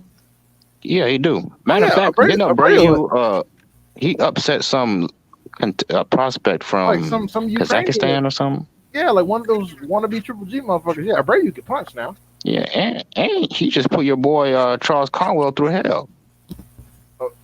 Well, yeah, I guess. I'm just saying, like Charles Conwell, that was not an easy fight for him. Yeah, well, it's because Charles Conwell got cut in the first round, and that never happened to him before. But if they fought again, Boots Conwell ran through that nigga. No issues. That's true. He did. He cleaned him up. And he was fighting dirty. Yeah, Abreu was fucking trash. And he came in overweight. Right. Yeah, because he was moving up a weight too. He went. From He did that shit on purpose too, because he was trying to bully this man. Yeah, it didn't work though. He got the shit beat out of him, but it just wasn't easy. He couldn't see out of one eye for most of the fight. I don't know. We'll see. Every fighter has weaknesses, but so we're gonna see. And that's what everybody wants to know about Boots. Or at least what I want to know. What's his weakness? Boots Sometimes he gets caught. He gets caught on the inside during exchanges. He is susceptible to that overhand left, or is it the right? Yeah, the left. And Boots is so talented, bro, that he be trying to do too much at times. Like, Rolling Like, punches. I think that roll punch shit gonna get his ass caught up. I mean, he learned that from Canelo. I could tell you about Canelo. Canelo be doing that shit too. Yeah, learn Uh, that shit from they call it rubberneck, something like that. Um, but yeah, he be trying to do too much at times. Like, and the reason he does get caught more than the average is because you see how aggressive he is. Like if he feels like you're not on his level, he just gonna walk you down. And similar to Tank, he's willing to eat shit to get you out of there. but he does work off the jab in the beginning to assess what he's dealing with, and only when he's comfortable and he sees the shots open does he push in for the kill. Yeah. Once he was finished jabbing with Delorme, he went in and Yeah. started opening them up, and he realized that his counters weren't fast enough, and his power wasn't there to do anything. That's why when he landed and he ate that shot, he was like, "Oh yeah, I was right. This dude ain't." But I was looking like, man, if that was a big puncher like Spence, that shit would. I ain't saying it was gonna sleep him, but he definitely would have felt that shit. I agree. Yeah. And then But Crawford, you think Spence would have took that overhand right to the temple and got up? Not at all. Oh no. I don't care what nobody say. Anybody who gets hit with that shot that Clayton or Delorme gets hit are gonna have the same reaction. They're gonna talk about. Exactly. Then they're gonna talk about, Clayton just showed up for a check. Yeah, okay, nigga. So the next time that happens when it's someone you like, I don't want to hear they just nah, that wasn't showing up for no fucking check. I seen that shit. Yeah, he fucking got hit and it should hurt. People like, oh, Because he was And he can hurt you to the body too. So go ahead. Because Clayton did what Ados, your Boston elite, should have done. He realized the shit wasn't sweet and preserved himself and just gave up. Ados dumbass thought he was really some fucking super soldier and he got beat within an inch of his life. Clayton was smart and realized, okay, clearly this is not what the fuck. This is not what it is, and I'm gone. I need to just go ahead and take some fights I can actually win because this right here is some bullshit. Clayton did this smart. Pretty much. He said, "I got kids to feed, or Exactly. kids to see." Exactly. Ados really believed in all that super warrior, never give up, blah blah blah. Okay, nigga, you see where it got you. But yeah, outside of that, I don't really see too many weaknesses from Boots. Like, okay, let's say he fought Earl Spence. I don't think he should try to fight him on the inside too. I mean, at times he can and he'll be successful. But like let's say he tried to fight the nigga on the inside the whole time, he wouldn't be successful because Earl Spence is a better inside fighter. He got more tricks to the trade when it comes to inside fighting.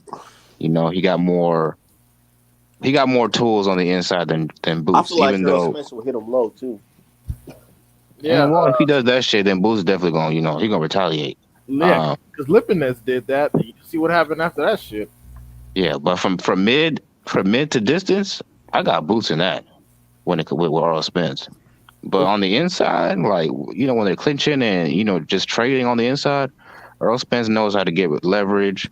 He knows how to frame you. He knows how to pin. He's a master inside fighter. He's the best in the world at that, no doubt. Yeah, and the thing is too. Boots' earlier fights on Showbox, yeah, he was showing some vulnerability because he was trying to be flashy, flamboyant, get his name up, and allow dudes to score shots on him. Those are things he steadily tightened up. Now, I admit, if Spence can get inside the jab range and survive on the inside, yeah, he can land some counter hooks to the head, most likely because Boots protects his body and tries to roll with shots as opposed to catching them. But these are things that he steadily works on as he's in those situations. So, and also he's a round by round adjuster, much like Spence and much like the most elite fighters, which is why he's so dangerous because he'll do some shit and then you'll do some shit. And what he was vulnerable to in the last round might be different this round. So, that's what makes those fighters so dangerous. Yeah, I think that fight style. I think that style you saw against Clayton. That's how he's gonna fight moving forward. Yeah, he gonna keep you at distance and then try to body your ass when you come in. That's it. Just whack. Yep.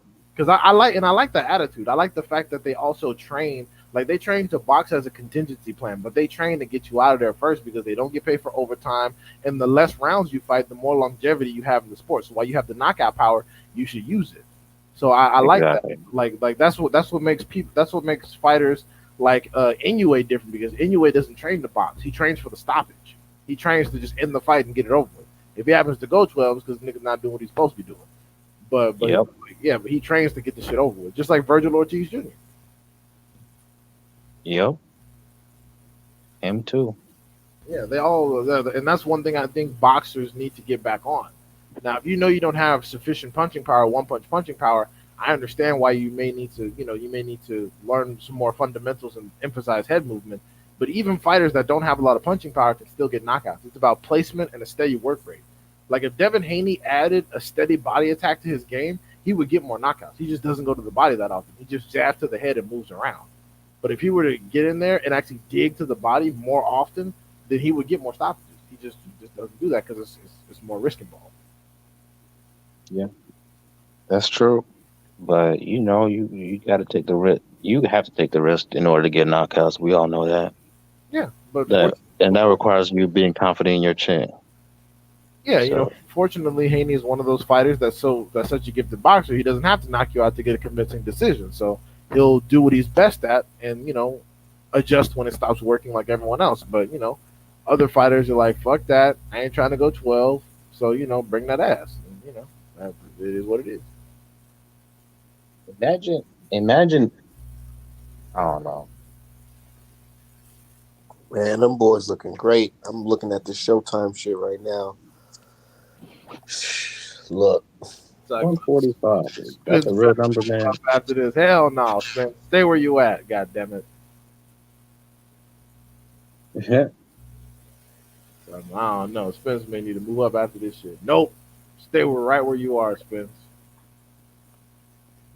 I feel bad for this Ukrainian motherfucker because his family probably gonna be in the crowd. He seemed like a nice guy, but he gonna get his ass whooped. But at least he had the balls to take the fight. Right. Yeah, exactly. I admire that. At least he has some sack take the fight. You got fucking motherfuckers like Thurman and Ellis over here crying about a goddamn check. we taxing the Ukraine for all that money we sending their ass. Look like he in great shape though. Yeah. I mean, yeah, he doesn't look like he struggled to make weight or anything. So,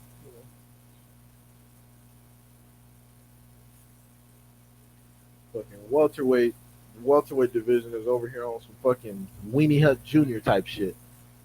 Lamont Peterson is fighting. Both the Peterson brothers are fighting two dudes with 16 losses apiece. So that should be great. Yeah, Boots out here smiling during. Niggas usually in a bad mood during or weigh-ins. Because they're hungry, probably thirsty. One of the important things though is that he always stays close to competition weight just in case of short notice. Because motherfuckers will try to do that. They'll try to That's that Floyd Mayweather shit. Yeah, they'll try to offer him a fight on short notice, be like, oh, he couldn't possibly make weight. Oh, nope, surprise nigga. I'm good 6 weeks. Because they'll try to do like Crawford, like especially bitch ass Crawford. Like if there was a situation where Crawford wanted to like try to offer Boots a fight, so he really didn't have to fight him, he'd do some weird shit like give him a contract on 3 weeks notice or something stupid like that, and hope that he can't make weight. And like, oh, surprise.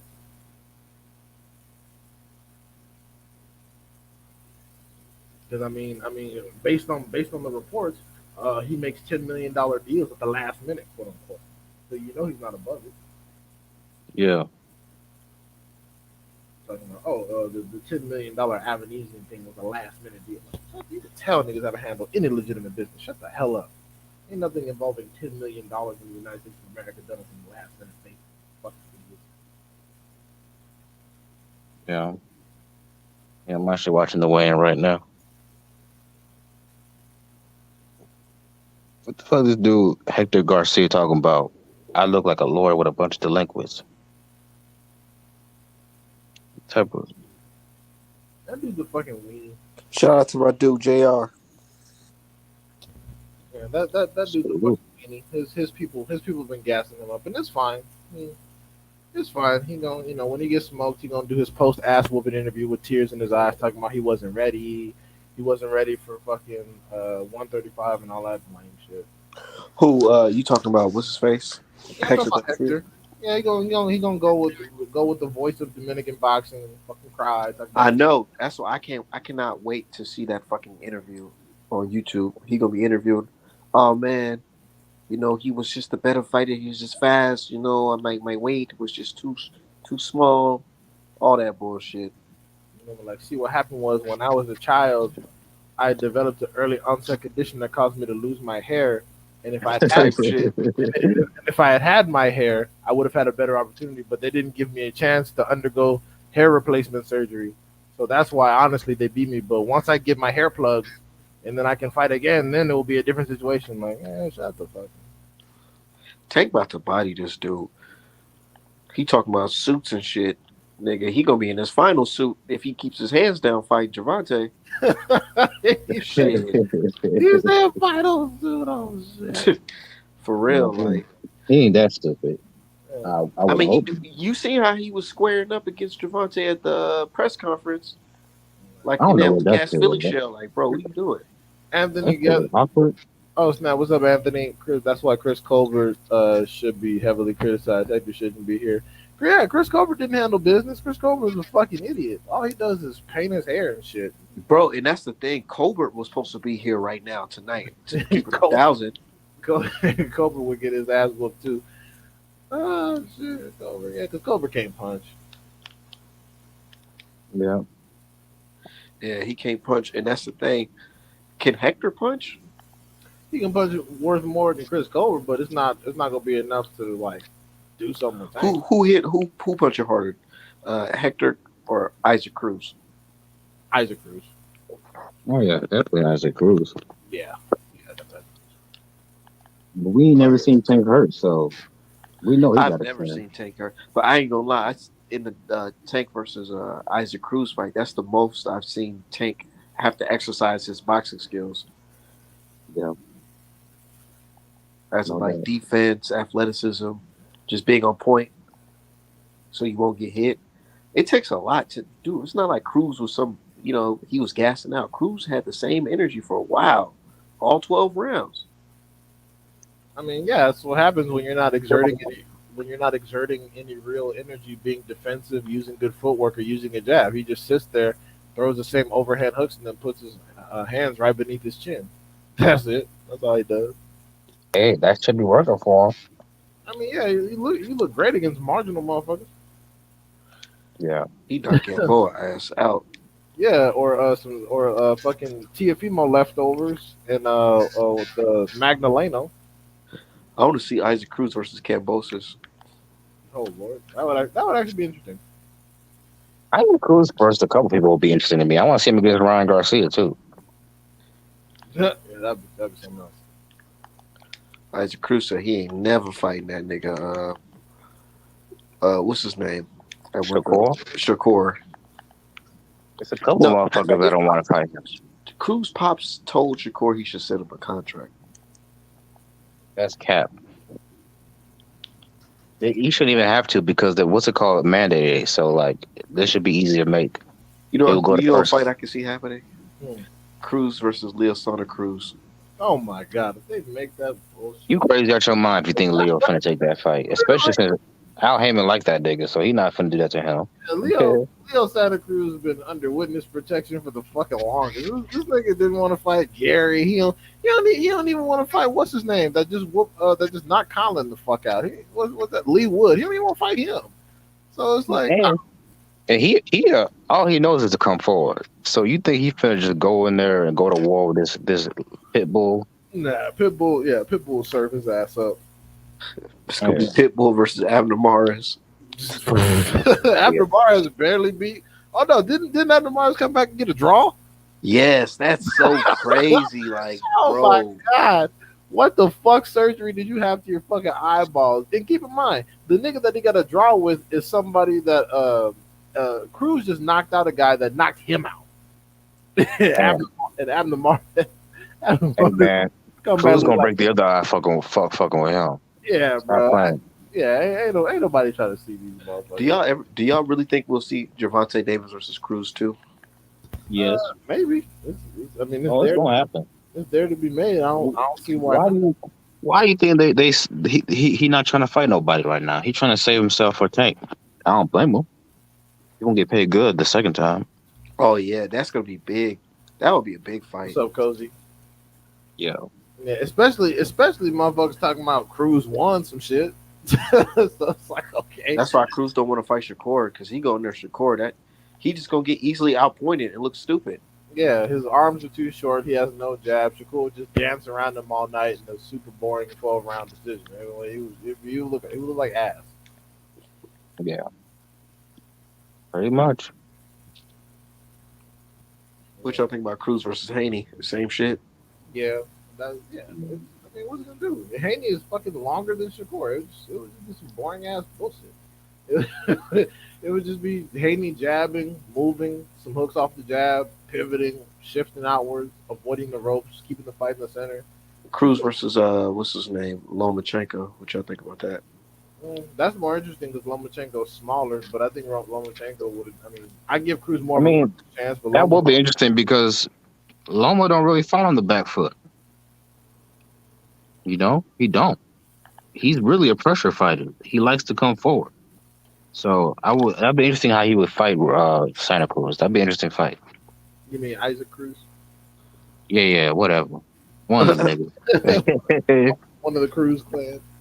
Yeah. Yeah, no, I think it'd be a more interesting fight too. I still give it to Loma because Loma has a jab and Isaac Cruz does not. So I'm gonna still give it to Loma because you're not gonna beat a boxer if you have no jab. Like you have to knock him out, and I don't think that Cruz will be able to land that shot. Hey, y'all know Kermel Morton? I'm sure y'all do. Yep. That's, We were talking about that. I said that's Tank 2.0. no, it's not. He can't punch. Not now. People keep talking that bullshit. What's his? They call it what's his real name? Boom or Bag or some shit. His real nickname needs to be Pure. Right. He I can say definitely give it some time. punch. Give it some time. Bro. Yeah, maybe he needs to finish puberty, but y'all just can't say somebody's the next Tank, bro. That's just like I know that's tough. I know. You know why? You know why people saying it though? It's Why? because he looks like him. That's why. Yeah, he's a light skinned nigga with a bad attitude that's up under Mayweather. Y'all gonna get Caramel or whatever the fuck his name is beat up.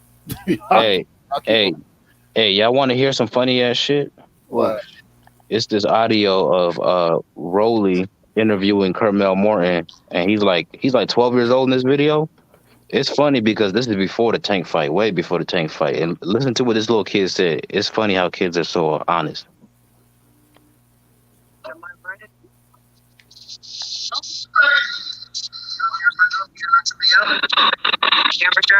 Sure? Yeah, similar.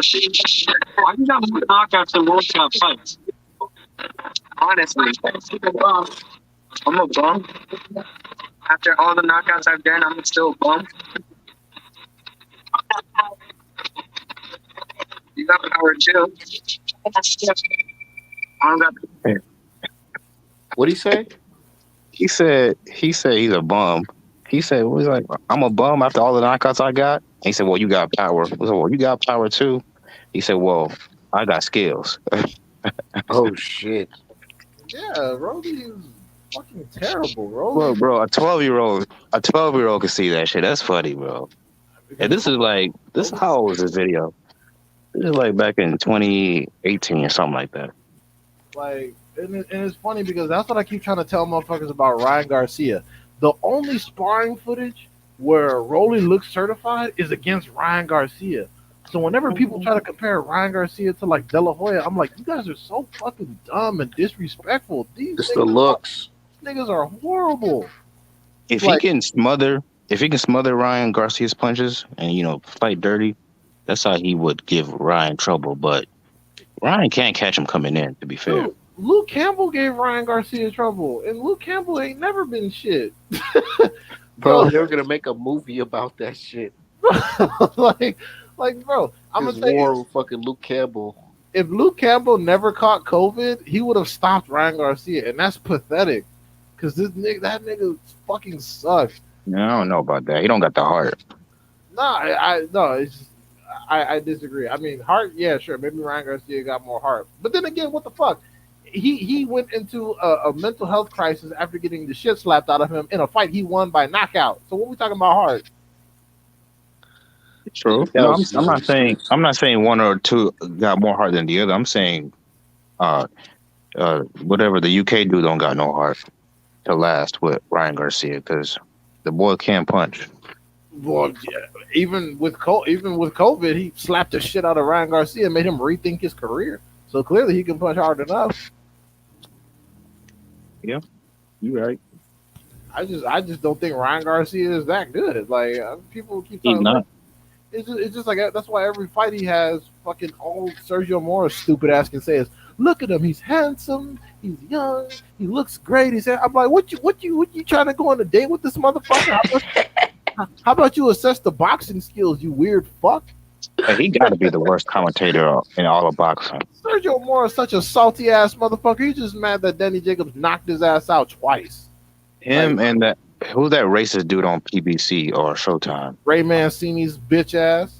Yeah, he's a typical racist Italian Yeah, from New York. bunch of dudes that are that are fucking marginal and are mad because niggas beat them. Right. Ass motherfucker. Pretty much. It's like, as opposed to talking shit and acting like a bitch, how about you should have just spent your career focusing on not being marginal. Then maybe you wouldn't have to still punch a clock, you dumbass. Who are some of the people that I do like? I like Roy Jones. I like him. I don't like Roy Jones on the microphone. He gets on my fucking nerves. Y'all saying stupid shit. I like Andre Ward. Another one that gets on my nerves. Fuck Andre Ward. I like Bernie. Bernie the boxer? No, Bernie. Al what's his Bernstein? Yeah, Al Bernstein. All right, yeah, he's decent. I'm about to say Bernie is literally retarded. Bernie the boxer. I was Ain't like, that what the- nigga brain dead? No, just kidding. No, that I nigga's was a like trip. it. I like Damn. Chris Algieri. Yeah, he's cool. But he barely works. Yeah, Um, Chris Algieri know what he's talking about. What's his name? Jamel Herring. Yeah, this ain't the lane for you, my guy. Right, he be stuttering like a motherfucker. He be stuttering super bad, man. You can tell Honestly, I don't mind Tim. I'm telling you, Tim Bradley, Andre Ward is the best duo in boxing. they're both fucking trash. I can't stand either. I'm telling you, bro, it's better than I fucking can tolerate Sergio them Mora over and Chris Sergio Mannix. Mora any day. Yes, thank you. Them niggas Any is- day.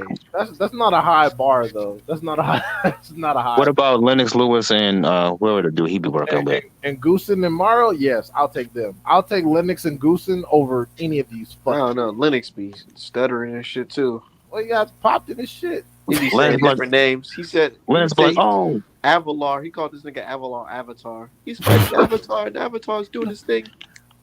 That's no better than fucking Tarver.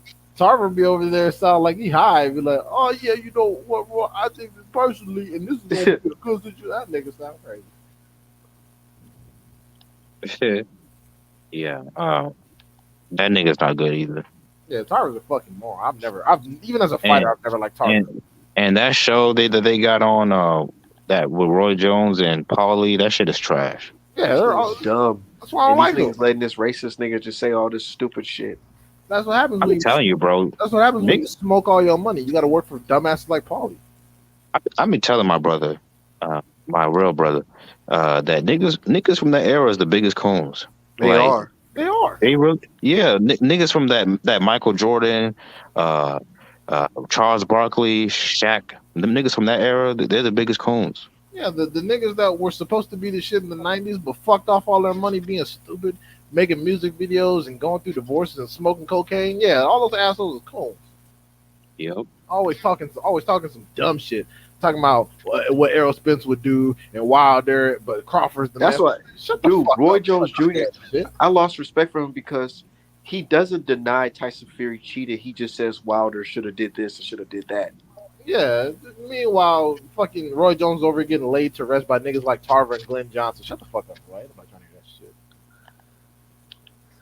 shit. Man, my pops was devastated when Roy lost to Tarver. That was his favorite fighter. One punch in like the second round. Sleep. Had that nigga snoring with his eyes open. Is it because he came down in weight? No, Yeah. no. It just, Come on, D-Hive. No, You're not gonna do that. One thing No. about Roy Jones, that he was a cold motherfucker in his prime. he didn't take Tarver seriously. How old was he when he got slept by Tarver? Oh shit, hold on. Let me- I think he was like 33, 32. The real But issue was him coming down like they actually fought the first time and he beat him barely. But even in that fight, you could tell Roy wasn't the same anymore. he didn't take Tarver seriously. That's what happened. He thought some shit was sweet, and he didn't Nah. take it seriously. And But Roy in his prime, even if he didn't take you seriously, he would still beat you because even if you got more skills than him, the nigga was such a freak athlete that he would still beat you. Like, look at James Toney. James Toney got way more skills than Roy Jones, like skill for skill. But Roy was such a freak athlete, and none of that shit mattered. okay, so I got his box rec up right now. Roy was not coming down in weight. He went down from heavyweight to light heavyweight. He fought Tarver. He won that first fight. He lost the second. Barely. He lost the second fight by fucking ridiculous knockout, and then he lost again at light heavyweight after he got knocked out by Glenn Johnson. He fought Tarver and lost again by decision. So it wasn't the weight because the first time he came down, he beat him. It's just he didn't take- no, but you didn't hear what I said, D-Hop. He didn't look the same in that first fight. People realized it then, like, looking back, like, you know, he barely beat Tarver. Like, is this nigga Tarver this good? Or is it because Roy's no longer the same fighter? Well, how the But fuck? How the fuck you get knocked out by Tarver and Glenn Johnson back to back, but then get a decision off Felix Trinidad? Come on, man. I mean, that's how good Roy was. He was so good that, you know what? I can't find no challenges in my weight class. Let me go all the way up to heavyweight and then come back down. And then just all that shit is going to fuck with your body. And on top of that, this nigga was on steroids. Let's be real. So that shit fucked with his body too. He only went to heavyweight for one fucking fight. It was to get a belt off John Ruiz. After that, Yeah. bullshit. But they say the way he tried to lose weight really fucked with his body. Like, is that really hard to believe that you shedding all this weight or trying to gain all this weight can't fuck with your body? Is that hard to believe for you? I mean, it's a 25-pound difference, so no, it's not hard to believe. But again, when he's focused, he's been able to win. Bro, it's even like when he got knocked the fuck out by what's that dude's name? That Russian guy, Ledbedev. He was winning the entire fight. He got unfocused, didn't take him seriously. It was the last round. He caught the wrong punch and got slept. He's done it. Okay. But in his prime, before him going up to heavyweight, did he have any fights like that?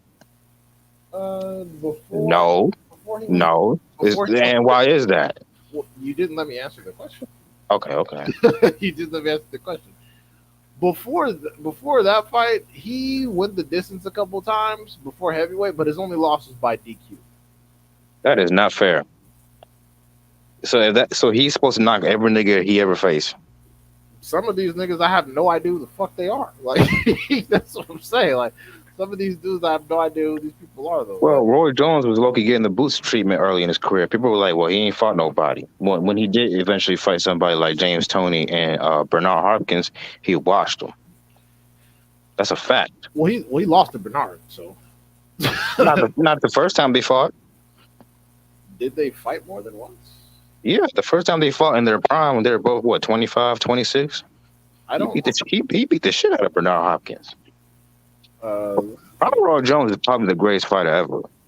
Like, we could talk about him being a cool and all that shit, but as just a fighter at his peak, I don't think anybody's fucking with him. Oh yeah, okay, yeah. Early on in his career at middleweight, yeah, he beat B-Hop. Okay, yeah, cool. Yeah. So like, and he didn't just beat B-Hop, he dominated him. B-Hop has never been dominated like that by anybody.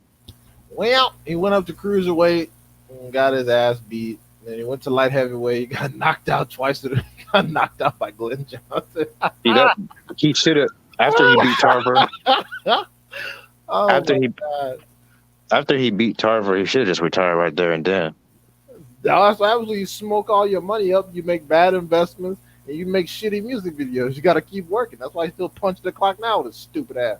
Both him and Tarver, fucking idiots. Yeah. Like I said, as a fighter, Roy Jones. They turn around and start hating on Wilder. Like, he the problem. I'm like, bro, what? They're talking about Spence ducking. Like, shut the fuck up, bro. Ain't nobody trying to hear that stupid shit. I mean, you don't see Sugar Ray doing that. Right, Sugar Ray on cruise control. Like, him and Tommy Hearns, they made their money and they gone. You ain't never, like, Sugar Ray do a commentating event or a public event every now and again, but they are good. They got their money. Like Hearns, Hearns, Ray, Duran, all them niggas, they got their money and they skirted. They straight. Even Durant. 30s. Even Foreman. Shit, Foreman is good. He made that grill. You know how much money he make on that fucking grill? Who's that other heavyweight? He was on Vlad TV. He used to be Muhammad Ali's sparring partner. What, Shavers? No, Ernie. No, not Ernie Shavers. Mike Tyson beat him late in his career. Holmes? Yeah, Holmes. Larry Holmes. He saved his money too. Yeah, that's why they're not on TV steady talking shit. It's all the niggas that don't have any money always fucking crying all the time. Fucking Bradley, Ward, Tarver, Roy, Mike, fucking Malinaji, all them niggas. There's all the broke motherfuckers crying. Talking about Terrence Crawford, dude. Terrence Crawford, yeah, another nigga that always crying about some money. Broke niggas united over there. Yeah. I was talking about what somebody deserved. Like, shut your bitch ass up. Talking about what somebody fucking deserved. Deserve to have his ass whooped. Motherfuckers swear to God they care so much about boxing when it's time to make fights. Oh, well, see, got to make sense because, this, and that. And, honestly, even by offering the contract, Spence ducking and da-da-da-da. It's like, shut the fuck up. These are the last people that need to be having anything to say about business because they don't know how to conduct it themselves. These niggas be like, so Al Heyman, he printed out a contract that was used to duck Crawford. Of course. Because he's evil like that. And he's broke. Just cornball behavior, and these are the same niggas that can't keep a job on a network. Everywhere they go, they either get fired or the network shut down. Now they on fucking Pro Box on Friday night. You know what's just so funny though? How racist Twitter was fucking bigging up AB going to fucking BOK and saying, "Oh yeah, PBC don't got the money for AB," and then when AB says, "Yeah, they got the money, they just want me to fight Godzilla." Niggas got hush mode. They ain't quote that shit at all. At all. Because they keep saying PBC protects their fighters. Da, da, da, da. AB literally said that they were asking me to fight too much competition. And it's funny because the competition they were asking them to fight was Omar Figueroa. Omar Figueroa was Godzilla to this nigga. If that's not somebody that doesn't want to put in an honest day's work, I don't know what is. Because that shit is pathetic. Omar Figueroa got stopped so hard by Aaron Ramos that he was vomiting blood. And that nigga was Godzilla to Adrian Broner. Pussy. Straight, unadulterated, shaved, hairless pussy. I've been seeing a lot of Adrian Broner boots comparison. Nah, what? Oh my. Oh, he's the next eight. Because I said the only thing they got in common is they both happen to be African American. That's about it. Literally. I think that's the lazy ass company. Also, they both like wearing the same type of what's it called? Their trunks, ring wear. Yeah, That's what they say. See that whenever I see guys wear stuff like that, I automatically think of AB.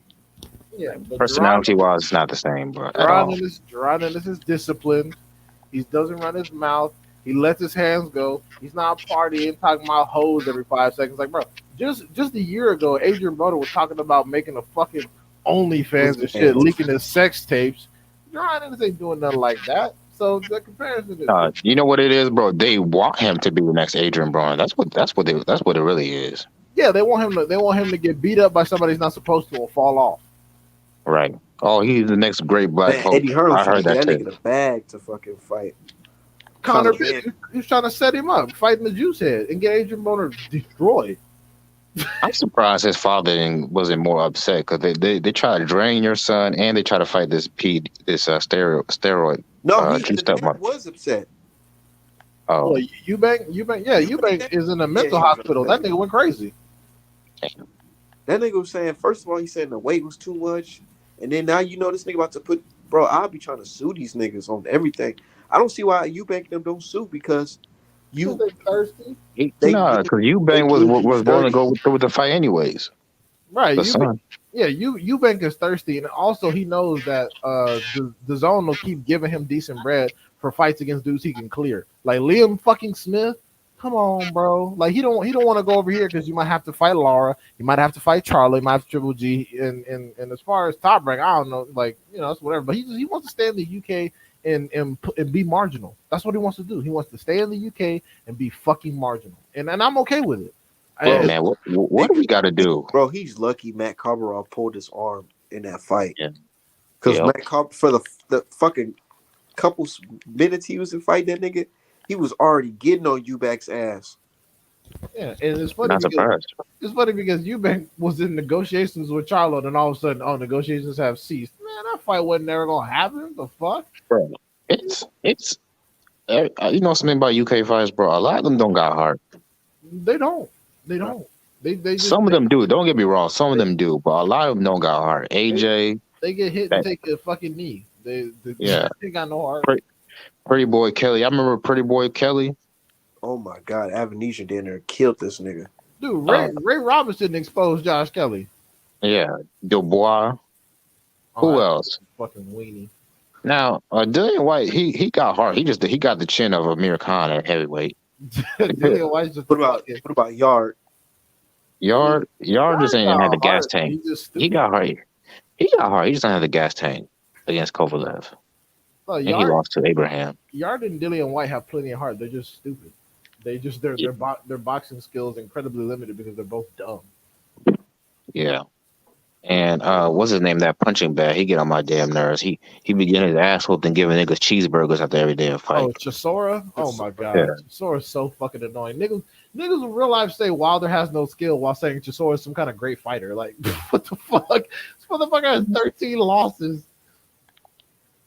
Trash. He's horrible. He's never won a title in his entire life, and he's had his ass whooped out the frame multiple times. Like, I get so tired of that bullshit. How you gonna talk shit about Wilder, but then worship Derek Chisora for consistently getting his ass beat? He's the Sean Porter of the. No, the fuck he's not. Sean Porter at least put up like good fights. Like this nigga just get his ass whooped. Two-time champion. Right. How many belts this nigga Chisora won? 0. He's the Gabe Rosado of heavyweight.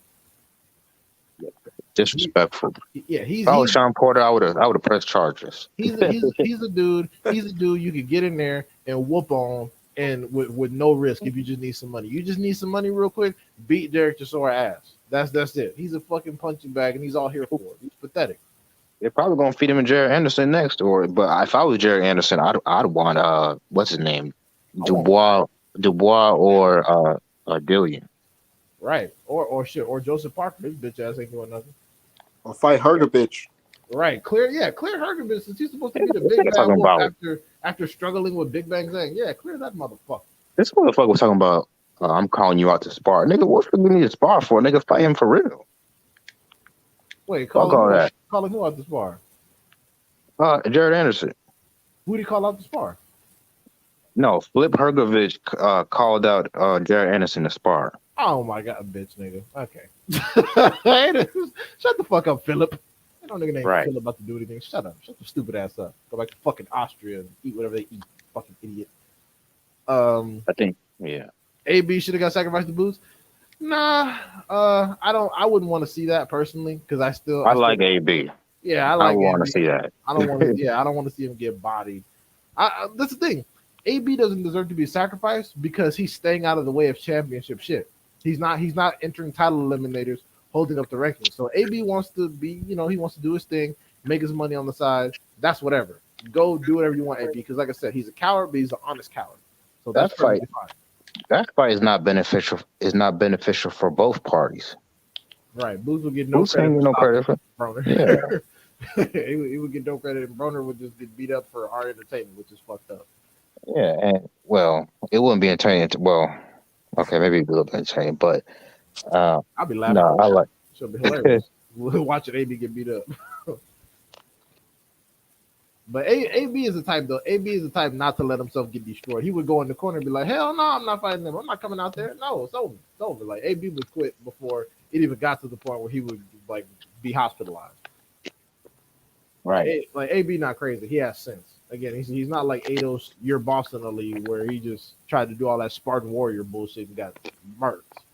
Oh yeah, another comparison to Boots is I've heard people say is Andre Berto. Oh, that's amazing. Because they were saying Andre Berto was getting crazy hype. I don't really remember that. I wasn't really a big boxing fan at that time. But Andre Berto, was he getting hype like this in the beginning of his career? Do y'all remember? I personally don't recall. I like. Nah, I don't remember. I don't remember Andre Berto being hyped up as anything special. So I mean, I watched some of his early fights. He was a good fighter, but I didn't see anything special. yeah, he was cool, but yeah, no one like said he was gonna be pound for pound. He fucking did. That's Who true. knows? Boots would get followers for whooping AB's ass, but I'll admit it's personal. I don't want to see AB get demolished like that. Now, Terrence Crawford, oh yeah, sign him up for the ass whooping of the century. The son of a bitch. Oh, yeah, that is more accurate. Rashidi, yeah. I think Rashidi probably gonna have a little bit more better career than Berto, depending on how he moves, but yeah, that's more accurate description. I don't know. Berto actually won a championship. You don't think Rashidi can win the belt? Against who? He could probably beat Virgil. Hell no.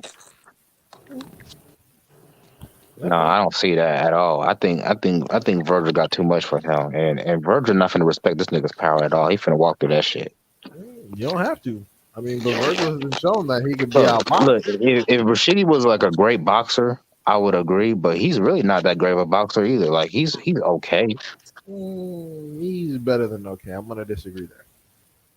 Like I think people misunderstood. Like they see his hand speed and automatically assume that he's this super talented boxer. But You think Rashidi can beat Keith Thurman right now? that's 50-50. Yeah, that's Like I don't know if he can hurt Keith Thurman. I'm telling you, his power to me is not very impressive at all. But He gets his stoppages via accumulation or accuracy, well, that's not all you, power. that's all you need. Look at Manuel Marquez. I guess, but he ain't no damn Manuel Marquez. Oh, damn, nigga, you don't give this nigga any credit. I mean, Who Rashid, we talking about? he got on my damn nerves with that shit. Talking about nigga, you ain't like that. Nigga, you ain't like that. He talking about she talking about some ain't like that. I like that energy. Bruce looked at that nigga like, man. I say Right. that shit on my phone, that screenshot of that face off me, that him looking at him in the chair like, bro, giving him a side eye, like, nigga, what are you talking Yeah. about? You know I'm like That that, meme, bro.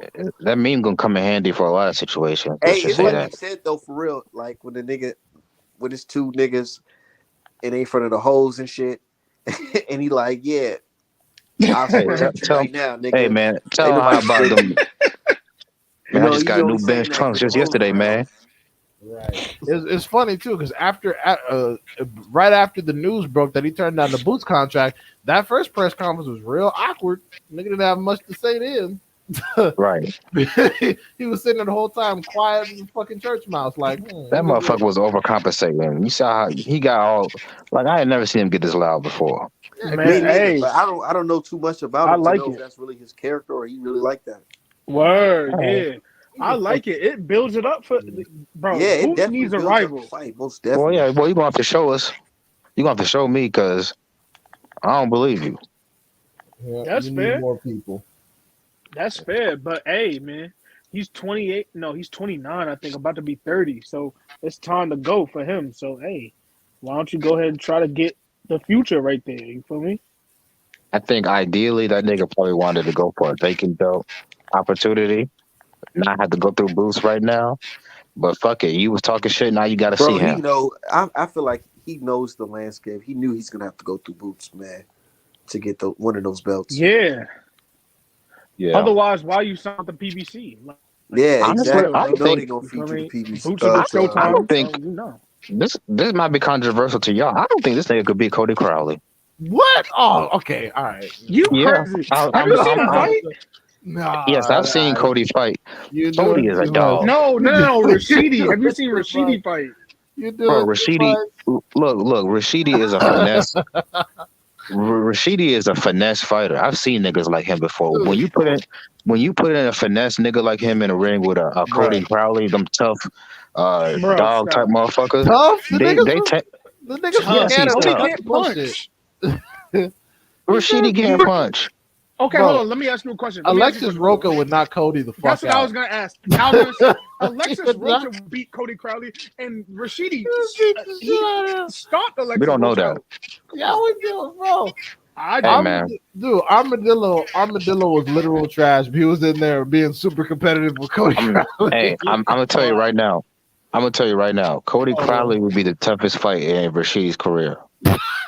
No, he wouldn't. No, he If they wouldn't. fought, if they No, fought he right wouldn't. now. Cody Crowley sucks. This nigga's like, No, he don't. I Cody think Cro- Rashidi ain't all that. Cody I don't see Crowley, nothing special with that nigga. Cody Do Crowley you? doesn't suck, but he's not on Rashidi's level. Look, D-Hop, when I say Cody Crowley sucks, I mean like he not gonna get a belt. No, like he's like a Josecito Lopez. You know what Yeah, I mean? yeah. He's like- he's like a he's a name. gatekeeper. He's a gatekeeper in waiting. He beat Yeah. Josito Lopez. Who we talking about?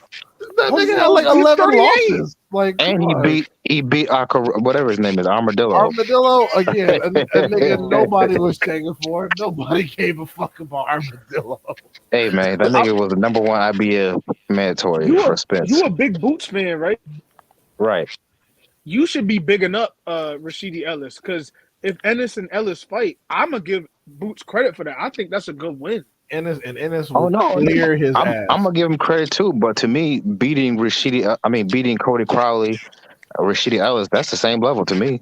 Oh my god, that's I've never seen Cody that's Crowley fight, so I disrespect can't to say nothing. Rashidi. Holy shit. Hey, he's a dog. Oh my god. Don't let that Canadian bullshit fool you, bro. When you fight Cody Crowley, you got to go through. He throw a lot of punches and he can't really hurt nobody. That's pretty much what he does. That's not true. He's a southpaw. He hurt almost everybody he fight. Oh Bro, my no, goodness. He don't knock bro. out everybody. Nigga, man. I'm sorry. I don't like the shit Rashidi said either, but I'm not gonna start saying crazy shit. Okay. Watch when Villa gives Rashidi Ellis a tough fight on Saturday. You gonna have to come back. 'Cause you know what? This nigga Dirt might know what he talking about. I'm not saying you don't know what you're talking about. I'm just disagreeing with you on the Cody Crowley situation. That's it. Yeah. I mean, Boots beating Rashidi Ellis or Butayev or Cody Crowley. That's just like them niggas is the same level tier to me. Butayev would beat Cody Crowley to me, and Rashidi would beat stop Cody Crowley. You know what I'm saying? I think Butayev and Rashidi are like fringe top 10, 10 to 8 type of welterweights. I think Cody Crowley's like a top 15, 20 type of guy. I Butayev think will it's a break that different nigga level. down, Yeah, and Butayev will break Rashidi down. Okay. I want to see Yeah, that he fight. would. I don't know who would win that fight. Bro, I I'll have to seen see it. Butayev walk through Stanionis' punches, and I know Stanionis hit harder than He Rashidi lost Ellis. that fight. Well, yeah, He did, but walk that's because through- Stanionis is a dog. I don't think Rashidi got that No. kind of dog to have that Stanionis got. Bro, Butayev didn't walk through shit. He got hit and had to reset every time Stanionis getting off on his ass. No, I'm just saying he was getting off on Stanionis too. You saw his face. He was being dirty. that's true, but that's because Butayev can punch. But did you not see his head snapping back every time Stanionis hit him with some shit? That Like, jab, boy. Yeah, that's because Stanionis jabbing got him it. up. That's because Stanionis got an elite jab, something Rashidi don't got. that's true. Rashidi doesn't have an elite jab, but I'm telling you, I believe Rashidi has the reach advantage. Butayev is a very low volume puncher, and we don't even know if he'll be able to get close enough to do any of the good work that he does. Stanionis He let him will. get close. Rashidi He's won't not let going him, to respect Rashidi's power. but you have to get close to Rashidi, and that's different. Rashidi's quick. Yeah, he got better footwork than Stanley. This is not Floyd Mayweather. He getting walked down. Who said he was Floyd Mayweather? Like no one. Because talking about like he's not going to be able to touch him or something. Like, come on Nah, now. he's just showing you the different styles. That's what he's talking about. He's talking about a different style. Yeah, I mean, but Butayev, let's not get it twisted. Butayev, based on the Stanionis fight, is not some nigga you need to be Floyd Mayweather to beat. So, right. like, I'm not impressed by Rashidi's defense. Like, y'all can talk about his footwork and, like, man. he's Nah, You I think don't see it. Stanionis beats Rashidi? that's a I want to see that fight. situation. That's tough. Yes. Absolutely. Stanionis is way better than Rashidi Ellis. Okay, not way better. I'm not going to say. I don't know. I'm not gonna say way better. That dude, Rashidi 55, fought last 45. night was a complete bum. But the style, Rashidi, he ran through that nigga like. Yeah, he knocked impressive. him No, out that nigga was a bum. Easy. expedition. After a year off. No, 2 that was years like off, 2 years Pavlov. off. 2 years Come on now. off. Come on. When you got a 2 year layoff, they're gonna give you a bum. Like, come on now. Hey, And But, I he mean, really some didn't even others stop don't him. know Bums, bums not that have everybody tough fights. stopping the Look at first round. Abner Mares. Yep, Bro, Hartman, yes. Nah, I don't see what y'all see in Rashidi Ellis, but shit. Look at He's Keith a- Thurman when he he's came a back good and fought player, somebody bro. with the ring rust. bro. And But also, this, Rashidi, you I may mean, not know the this that's names on Mario Rashidi. Barrios.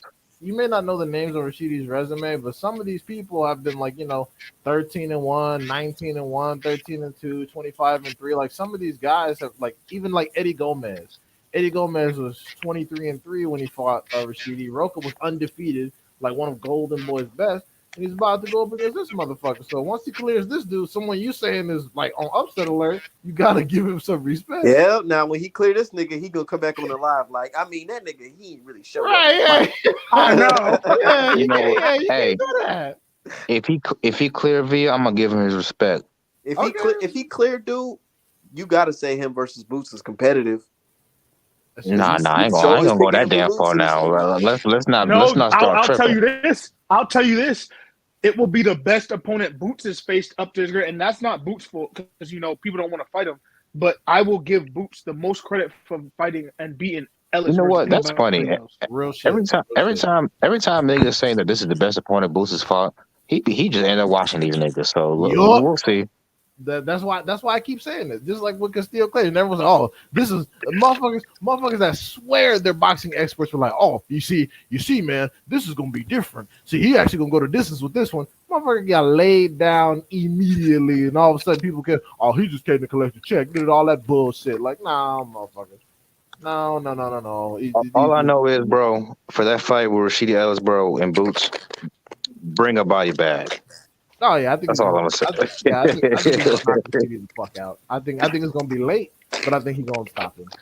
That's what I'm saying. No, those type of beatings are worse. I'd rather get knocked out in the first 3 rounds than take like a 10-round ass whooping like Adios versus what's his name? Oh, David Morrell. Look, Yeah. but the thing with that fight is, at the very least, because of Rashidi's speed, Boots is gonna have to make one adjustment. You feel what I'm saying? Or he's gonna have to think and set some stuff up a little bit more than he'd had to do in his other fights, which is what I want to see out of him. You feel me? Because I think Boots is the goods too. I just want to see other good fighters put in front of him to see if he can just keep doing what he's been doing. Yeah. Do y'all know Jaha Tucker? Yeah, I know Jahai Tucker. Yeah. Yeah. Him and his pops, they said they went on that show, The Boxing Boys, and they said that they tried to hit up Boots for sparring, but they never hit him back. So basically, they were trying to imply that nigga was ducking them for sparring. What? So Boots didn't want to waste his time. He didn't want to waste his time. That's what it was. Jahai No. Tucker? See, let me tell you what happened. So Boots' people, they saw the interview, they hit him up and said, let's set us a shit for tomorrow or the next day. So they set it up and it happened. One of Boots' people, Ortiz, I forgot his first name, but I was talking to him. So I said, "What happened?" He said, "No, I don't like talking about sparring." I was like, "Come on, man! Like, okay, did he at least do good?" I'll say this: Jaha Tucker got a lot of heart. Yeah, that means he got his ass whooped, but he didn't go down. Exactly. Yeah. He said it went like 6 rounds though, but You know what I noticed about a lot of the top ring guys? Like, I seen Tiger Johnson talk about it, Shakur, all them guys. They look up to Boots already. The way they talk about getting to spar him, they're like, "Oh man, I got to spar Boots, man. Oh man, I just need to spar Boots." It's like, yo, Because they know they might have to see that nigga. no, it's for real respect because Shakur ain't gonna fight Boots. Come on now, stop it. No, but that's what fighters do. They don't talk shit against someone they may actually have to see, because once you talk shit, people are gonna egg you on. And that fighter, especially if they believe they can beat you, they're gonna egg you on. They're gonna egg you on into fighting that person. Like, why do you think Spence talked shit to Cody Crowley but didn't talk shit to Boots? Because Spence already know, like, Cody Crowley ain't shit, and Boots might fuck around and be like, "Oh, so since you're talking shit, you might want to take a fight then," and that'll just ruin your credibility. So they know who to play with. Why do you think Shakur talks cash shit to Devin Haney, but whenever he talks about Tank, it's just him hugging and dapping shit up? Yeah, I mean he put Boots on his he put Boots on his top 5 pound for pound, even though he was the only person on that list that didn't have a great resume.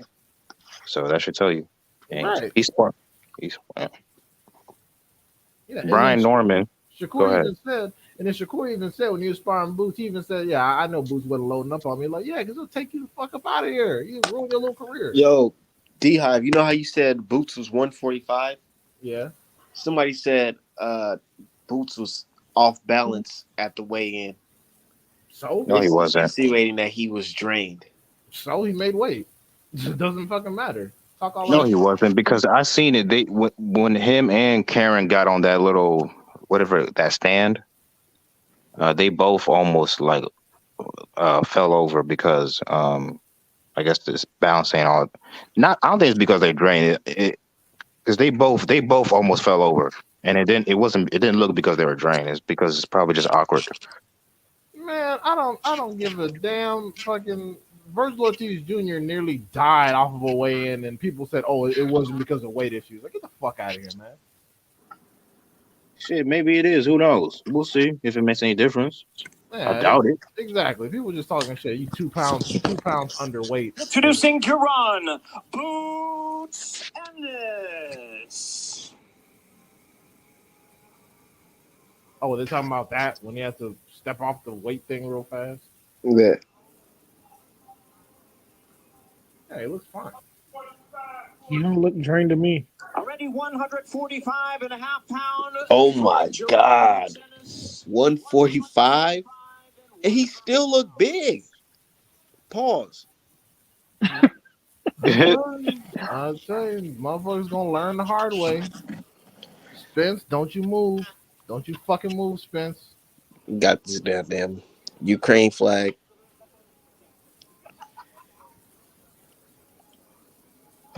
Get your ass on it. Oh, yeah. Somebody said that stare down was vicious. Let's see.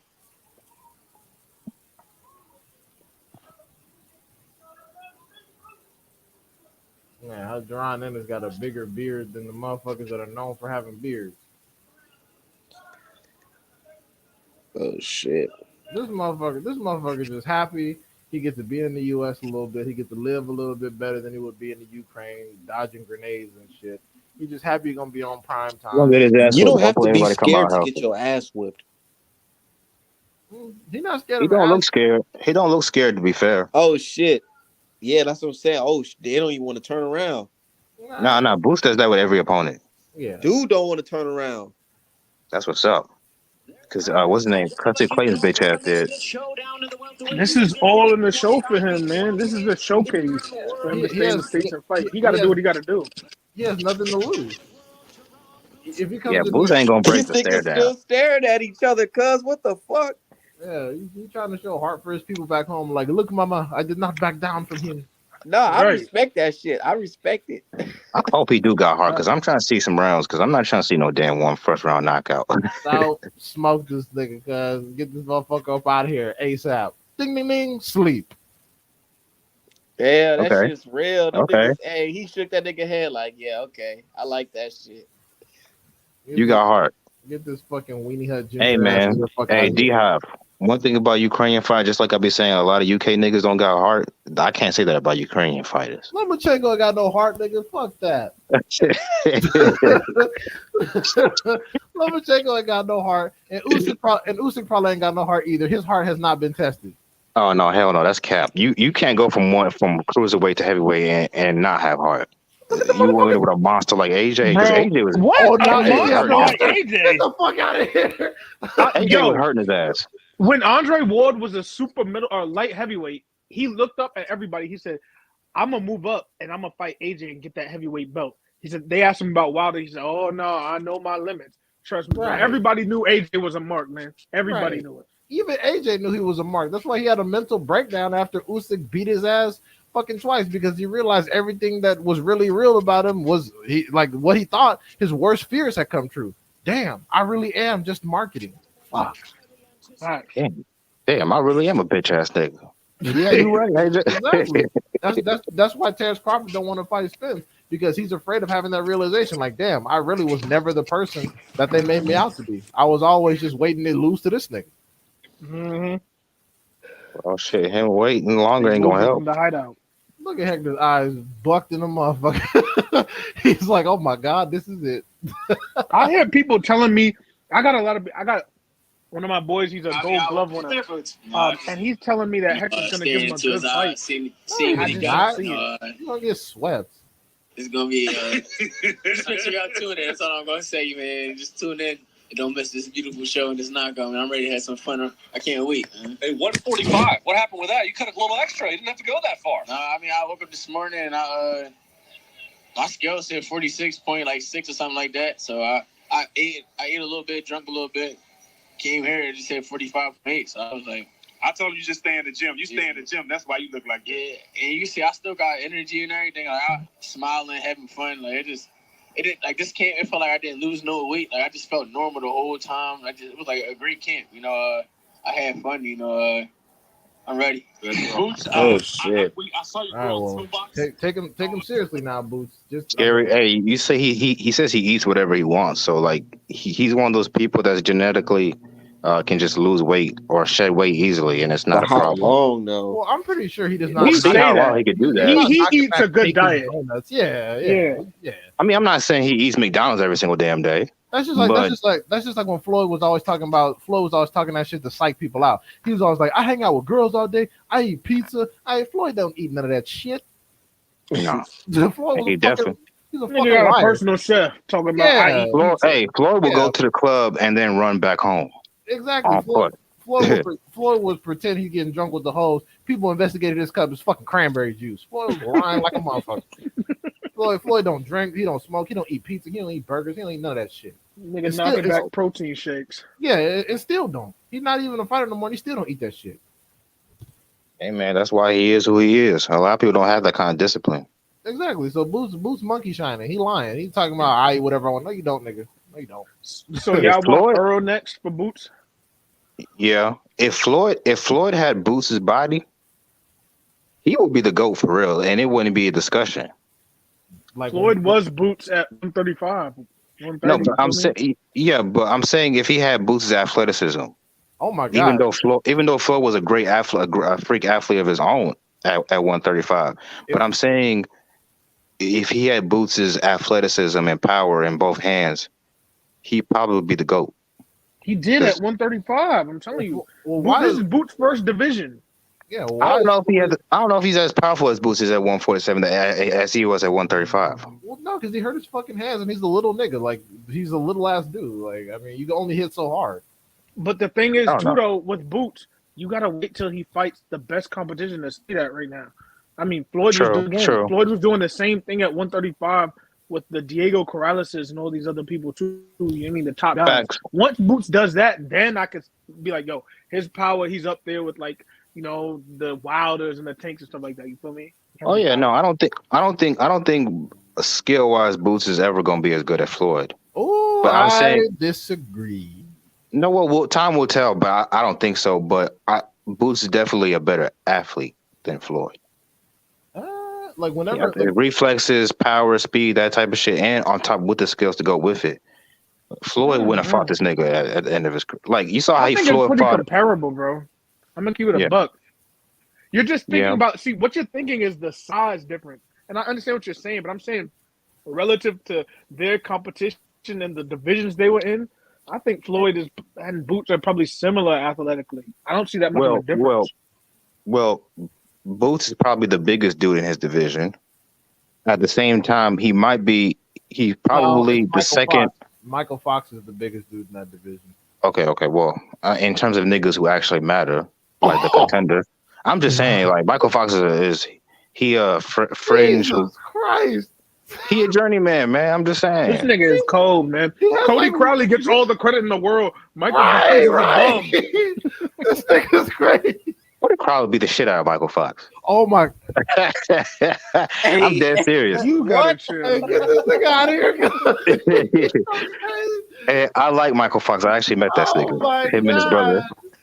But stop it.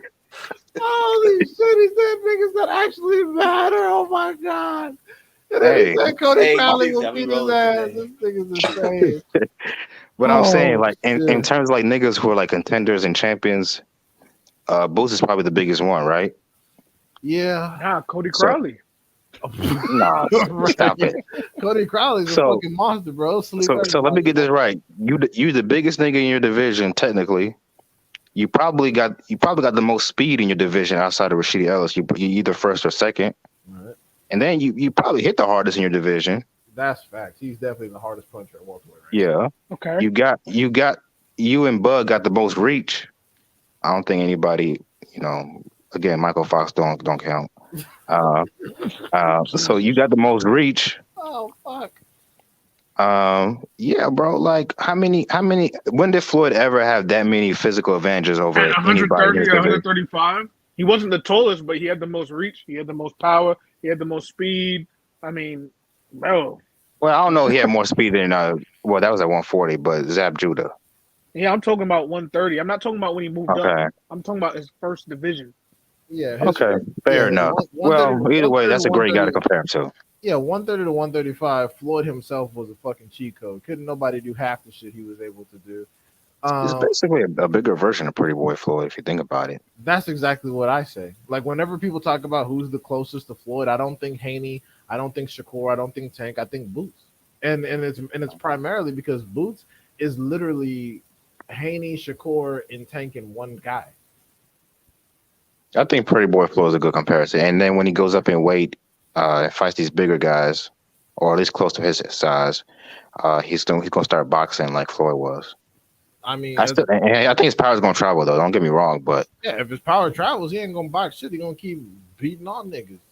But he's gonna be more defensively aware, is what I'm saying. Oh yeah, probably. But it depends on who he fights. Because like, if he jumped to fucking middleweight right now, it'll mop I'm up. trying to tell people, and they think I'm crazy, bro. Boots would have beat Prime Triple G. I don't care what nobody say. He He wasn't good. Well, nigga, trash. some people think he's the GOAT at 160. Them niggas is liars. That's HBO. That's HBO marketing. He was pound for pound for clearing absolutely nobody. His best win was fucking Lemieux at the time. Like straight Euro tour, bro. Triple G fought nobody for like mad long, bro. It was terrible. And the few times he stepped up, he looked like ass water. He fought Jacobs without that knockdown. He loses. Fought Canelo. His whole career, he could never beat him. Fought Derevyanchenko, looked like complete dog shit.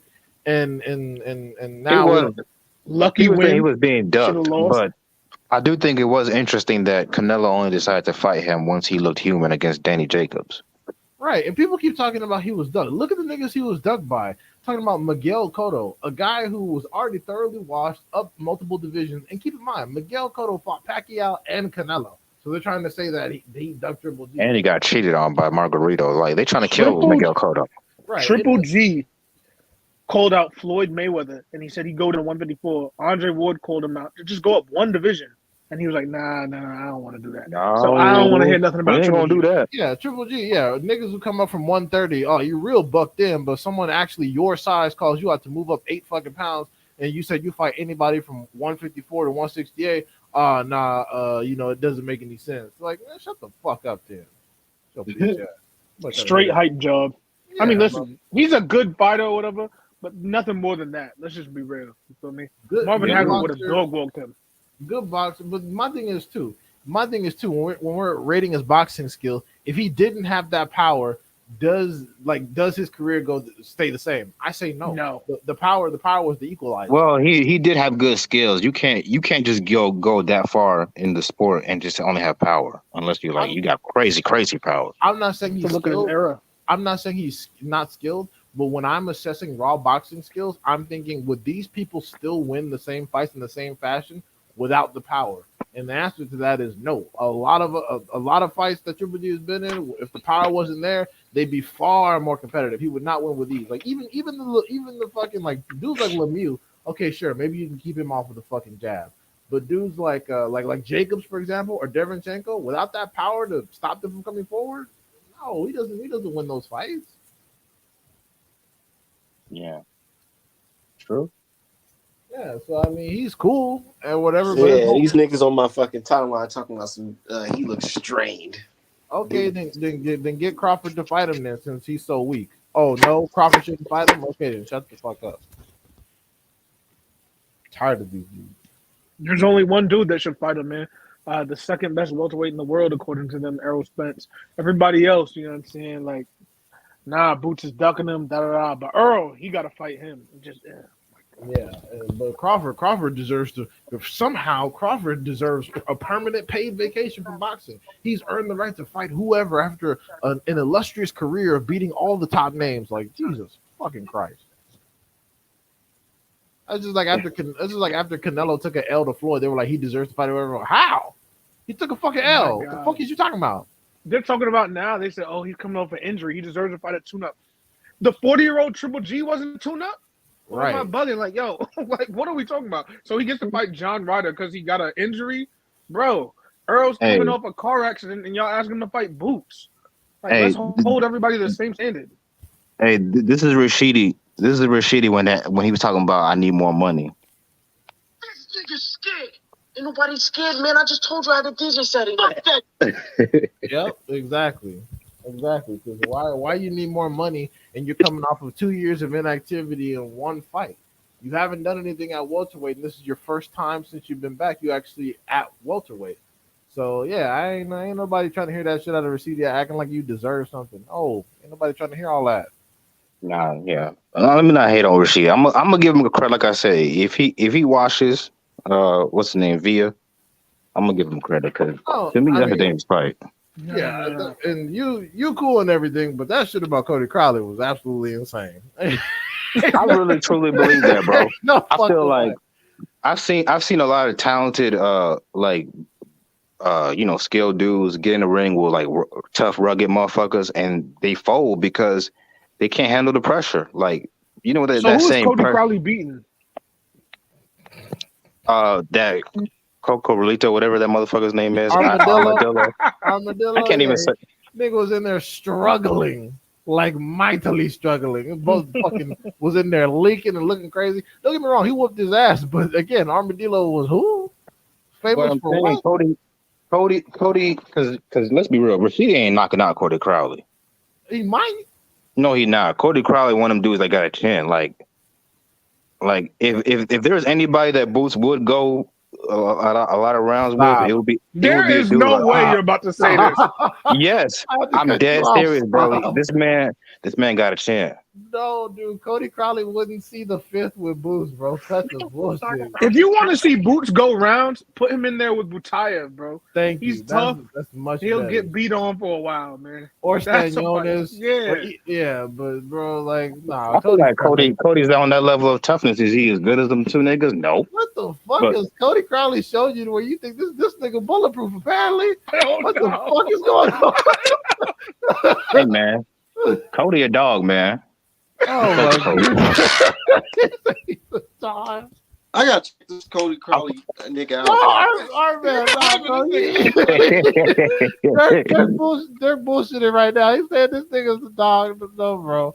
I'm telling you, go watch the Armadillo fight and then come back and look at Dirk with a straight face. This nigga's crazy. He's talking about Cody Crowley. I gotta get up here. Okay. Tomorrow's the day, man. We gonna see. We're about to see fucking Hector get smoked. Yeah, but y'all stay up, man. All right, thanks for having me on. Y'all have a good one. All right.